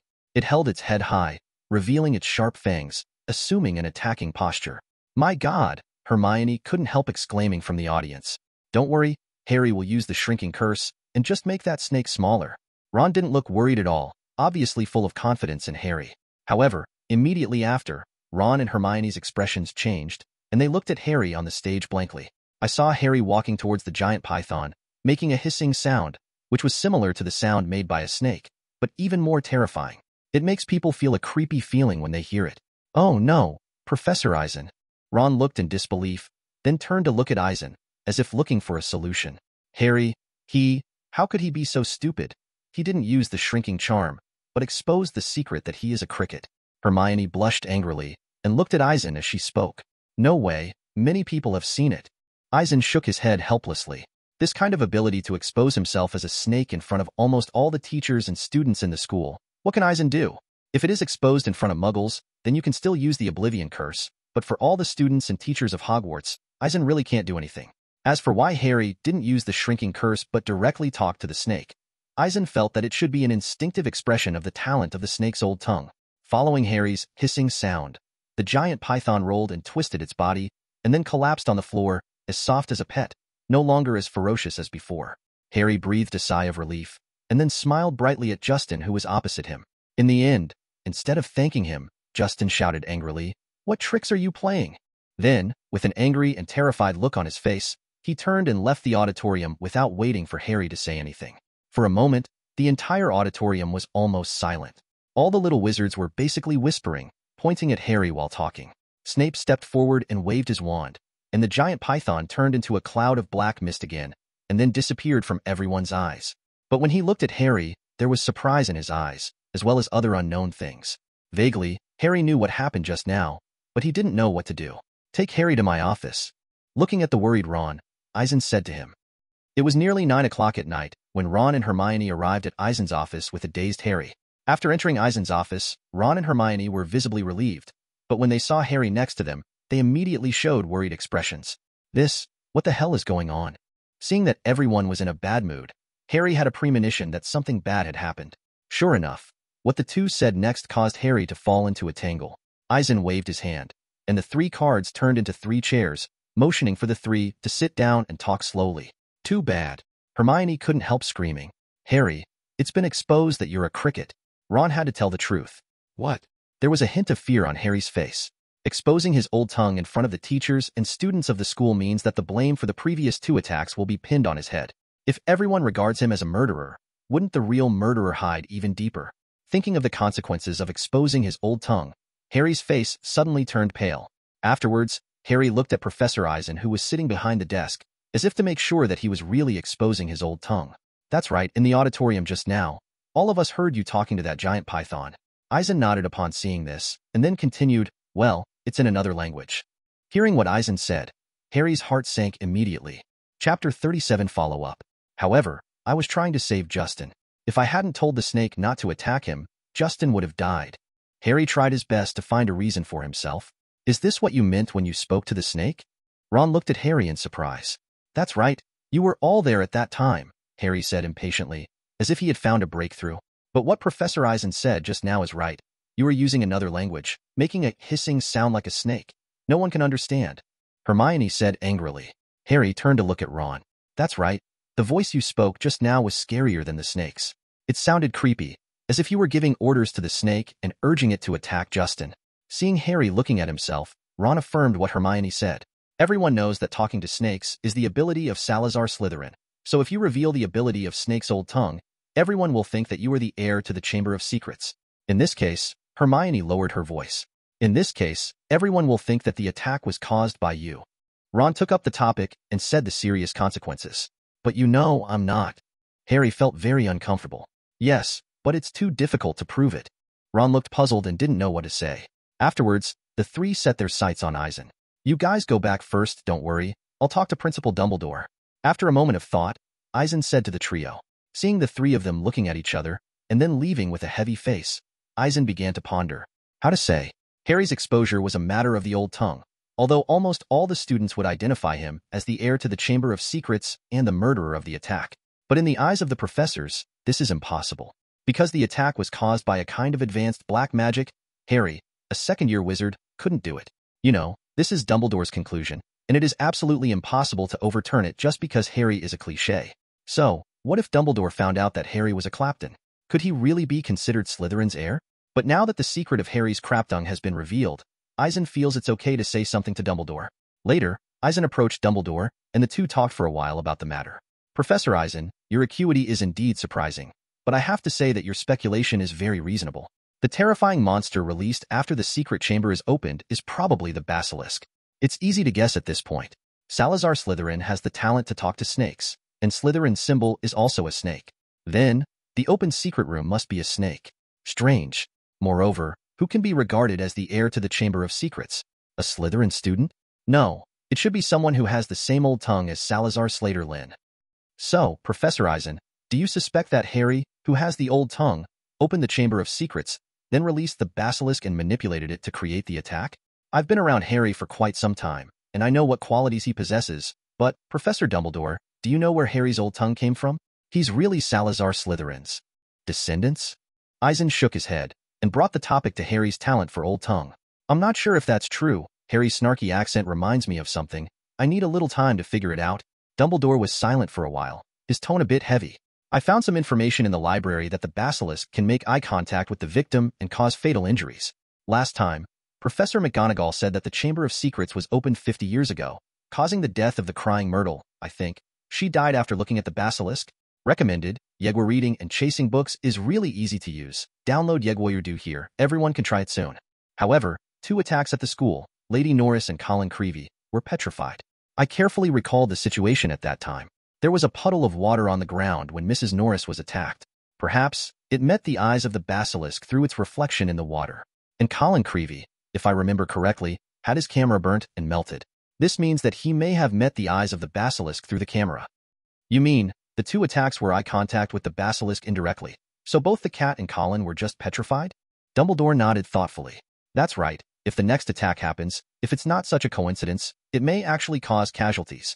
Eisen said his speculation, but it made Dumbledore serious. Then Harry?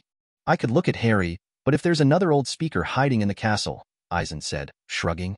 Okay, I will inform the portrait of the castle and the professor that it will be a hard time. Most of the students will go home during the Christmas holidays.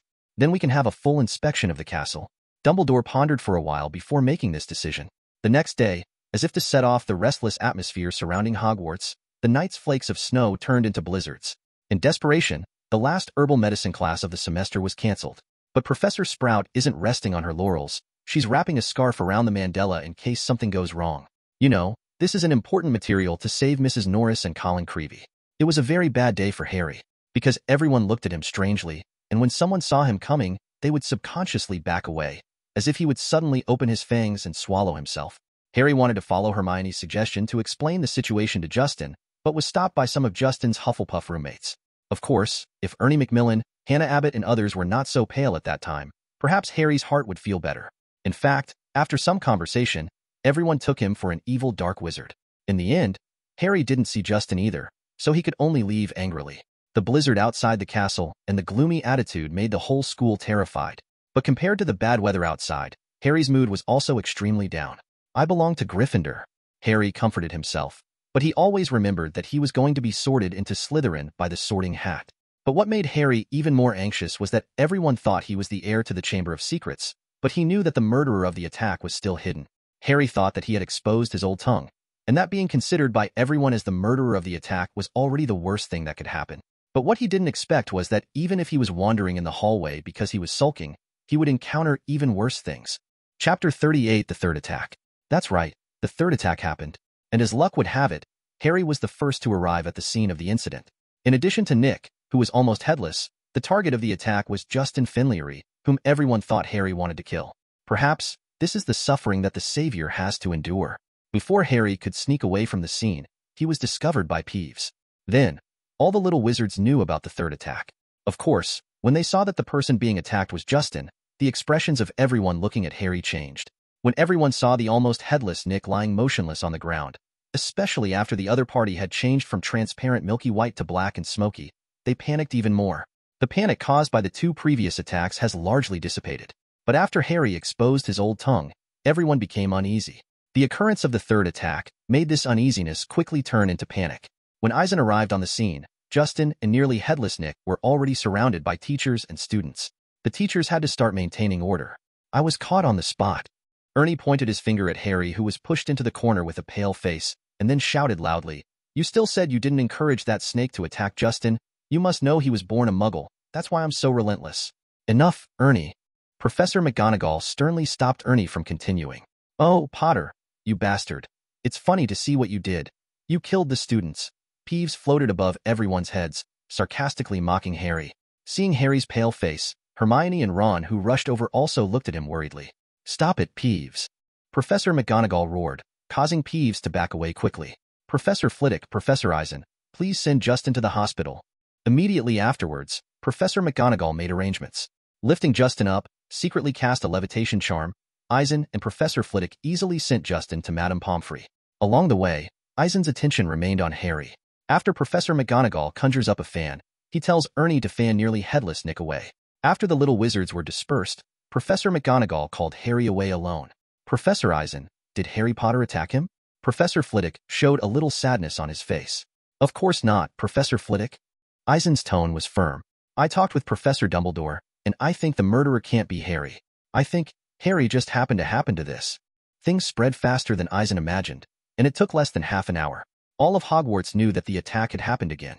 Moreover, unlike previous attacks, the panic caused by this attack was even greater. Even the calming crystal ball made by Eisen has weakened a lot. It was known from the whispers of the little wizards at breakfast in the Great Hall. Their attention wasn't on the petrified Justin, but on the petrified, nearly headless Nick. Recommended, Yegwa reading and chasing books is really easy to use. Download Yegwa here. Everyone can try it soon. Because nearly headless Nick is a ghost, a dead man. However, what kind of means and power can kill a dead person again? Everyone was talking, with terrified expressions on their faces. As a result, the little wizards almost scrambled to reserve seats on the Hogwarts Express train. "Professor Eisen, is Harry okay?" In the office, Hermione and Ron were sitting on chairs. They looked at Eisen worriedly. Ron couldn't help but said, "Of course it's okay. You all know that Harry is not the murderer." Eisen said, "I told Professor Dumbledore that Harry is a crapton, and Dumbledore also believes that Harry is not the murderer." Hearing this, the two were visibly relieved. Apparently, they figured that as long as Dumbledore believed in Harry, then things weren't too bad. By the way, I must remind you that the terrifying monster released from the secret room should be the basilisk. The basilisk was manipulated by the successor of the secret room to cause the attack. Simply, Eisen said this directly.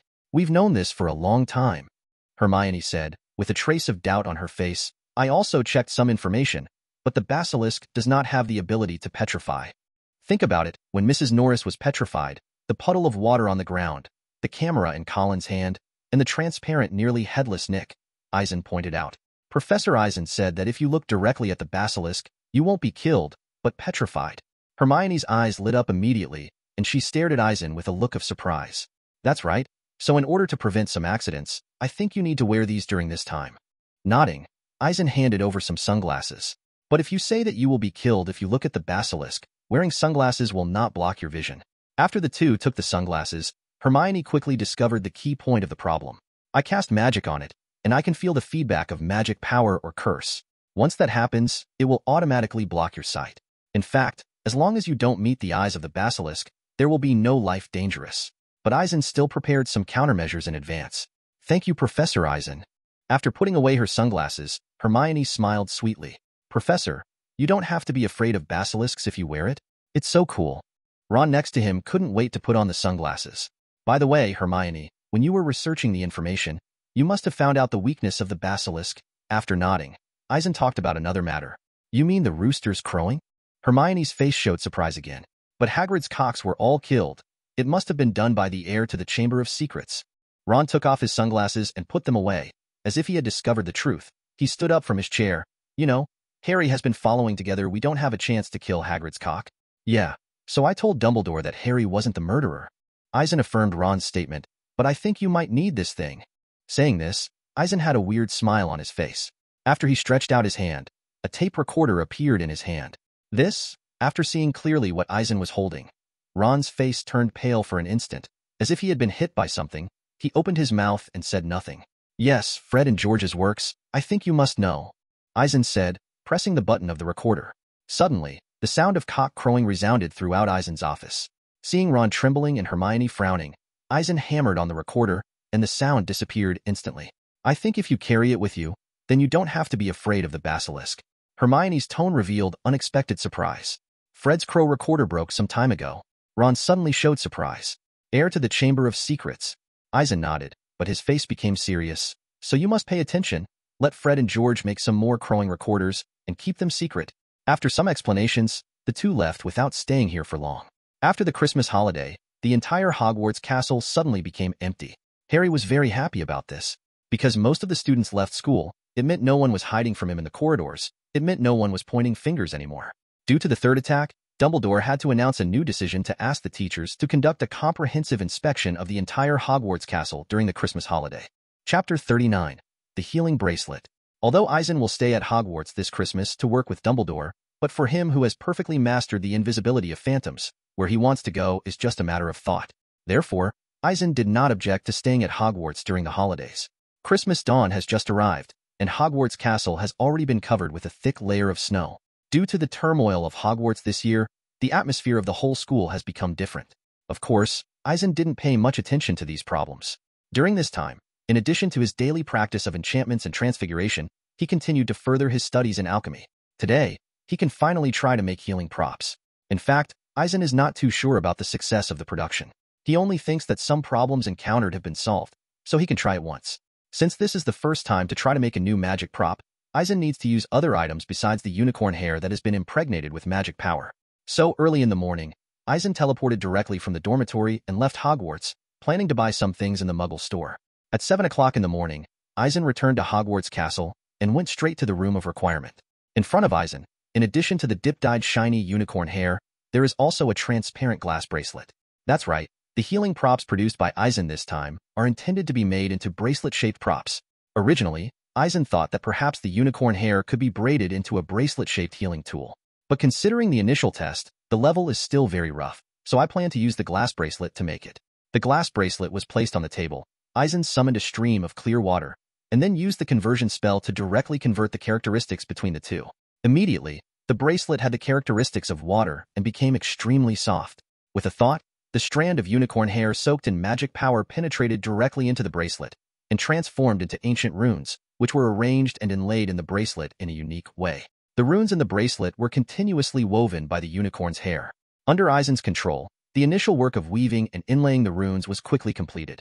Since the preparations had been made in advance, Eisen did not encounter any trouble during the operation. A few minutes later, the unicorn hairs that Eisen took out had all been turned into runes and embedded in the bracelet. The mind turned, the conversion spell was activated again, and the characteristics of the bracelet and water were exchanged again. After a disappearance cleared the water away, Eisen was left with only a glass bracelet gleaming with dots of light. In the middle of the transparent bracelet, strands of unicorn hair were transformed into various runic traces, which were embedded in them and arranged in a mysterious pattern. The hair infested with magic power, from time to time, shone with traces of blue light, which looked extremely dazzling. After picking up the bracelet, Eisen applied some strengthened protective spells such as the firmness spell on it, making it no longer fragile and easy to break like ordinary glass. When Eisen stopped the manual action, this magic item, which could be called a healing bracelet, had already been made. Putting the healing bracelet behind his wrist, Eisen couldn't help showing a smile on his face. In fact, Eisen's production of such a healing bracelet is just an attempt, and he is not sure that he can extract satisfactory properties from it. For example, the characteristics of complete immunity to evil curses, or the characteristics of complete immunity to curses, or even the characteristics of self-healing would be more perfect. But obviously, the healing bracelet that Eisen is currently making only has the ability to heal, and it may have some effect on curses, but the immunity is still a lot worse. Therefore, the production of the healing bracelet is basically just an experiment for Eisen. Looking at the healing bracelet on his wrist, the expression on Eisen's face gradually became serious. Although it is just an experiment, a kind of practice, but how effective the treatment is, you still need to try it. Thinking in this way, Eisen stretched out his right hand and pointed at his left arm. A wind blade slashed across, and his arm was instantly slit open. The moment blood oozes from the wound, the healing bracelet on his wrist lights up, and the wound has already healed. When I looked at the arm again, it looked as clean as if it hadn't been injured. Perhaps this wound was caused by a purely physical attack, so the healing effect seems to be good. Do you want to try the damage of powerful magic? The thought flashed through Eisen's mind. After pondering for a moment, Eisen decided to give it a try. After all, knowing the range of abilities of the healing bracelet, one would not have blind confidence in it. Afterwards, Eisen stretched out his hand a little, and a streak of fire emerged and then quickly condensed into a dagger, gently slashing across his arm. Suddenly, a wound appeared on Eisen's arm.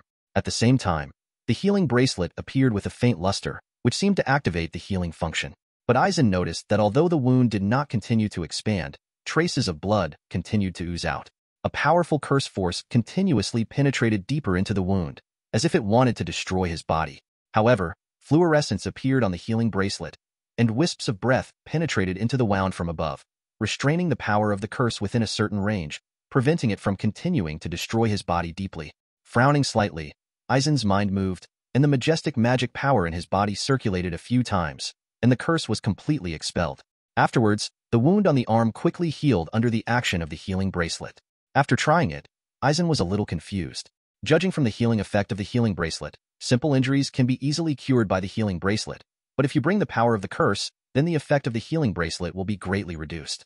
Although its effect can resist the power of the curse to a certain extent, it cannot be completely expelled. It's okay to say that it's nothing, but most of the cases where wizards are injured are basically not pure injuries. For example, if you want to fight against a black wizard, once you get injured, the injuries are basically caused by black magic. The damage caused by black magic is cursed. As a result, Eisen's healing bracelet is not as perfect as he thought. Okay, this is just a practice work, let's improve it in the future. After concentrating his thoughts, Eisen could only sum it up in this way. However, when leaving the room of response, Eisen felt a little strange when he saw the healing bracelet on his wrist, because he suddenly discovered that making this healing magic item into the shape of a bracelet didn't seem so appropriate. After all, Eisen is a handsome 20-year-old young guy. Just wearing a bracelet like this does look a little weird. However, it doesn't seem to be a big problem. Shaking his head, Eisen still took off the bracelet and put it away. However, I don't know if it was an illusion, but Eisen had a bad premonition when walking through the corridors of the castle. As if something will happen on Christmas Day. In the evening, when Eisen came to the auditorium, the Christmas dinner had already begun. The auditorium looked magnificent. Not only were there more than a dozen Christmas trees covered in silver frost, but the ceiling was also enchanted, and some warm and dry snowflakes were constantly falling. However, Eisen noticed that this year's Christmas dinner was notably less atmospheric than last year's. Perhaps, this is the impact of the attack. In other words, currently the best app for reading and listening to books, Yegwa Reading, Yegwa do install the latest version. Professor Eisen, are you staying at school during the Christmas break? Hagrid gestured to Eisen while gulping down his eggnog. That's right, there was an attack on the school. Sitting next to Hagrid, Eisen nodded, just in time for the holidays. Check Hogwarts Castle. Oh yes, that's right. Hagrid froze and stopped talking. Chapter 40 The Action of the Trio. Professor Eisen, searching Hogwarts Castle is a very simple matter for me. Lockhart took up the topic at this time. Believe me, I can see from my book that my adventure experience is rich enough. In just 1 week, no, 3 days, I can find the secret room. Okay, thank you very much. Eisen nodded helplessly and didn't say much. Ever since Eisen had a tie with Lockhart in the duel club last time, I don't know if it was an illusion, but Eisen always felt that Lockhart's attitude towards him had changed. Lockhart seemed to regard him as the same kind of person, and whenever he ran into him at school, he would find him to have a few words. At first, Eisen disliked him very much, wishing to send him a silent blow to shut him up. But after thinking about it later, he felt that it was unnecessary, so he simply let him go. Time passed slowly, and after Dumbledore sang a few Christmas carols, the atmosphere of the Christmas dinner suddenly became lively. Eisen couldn't help shaking his head as he watched Fred spell the words on Percy's prefect badge into stupid. It seems that whenever the twin brothers West come, they don't forget to play tricks. Here, while Eisen was still eating and drinking at the Christmas banquet, on the other side, the trio had already left early. We still need something for the person we're going to be, Hermione said to Harry and Ron. You can get whatever you want from Crabbe and Goyle. They're friends of Malfoy. Malfoy will definitely tell them. But how does the first step begin? Harry and Ron looked at each other, and then Harry spoke. Don't worry, I've got a plan.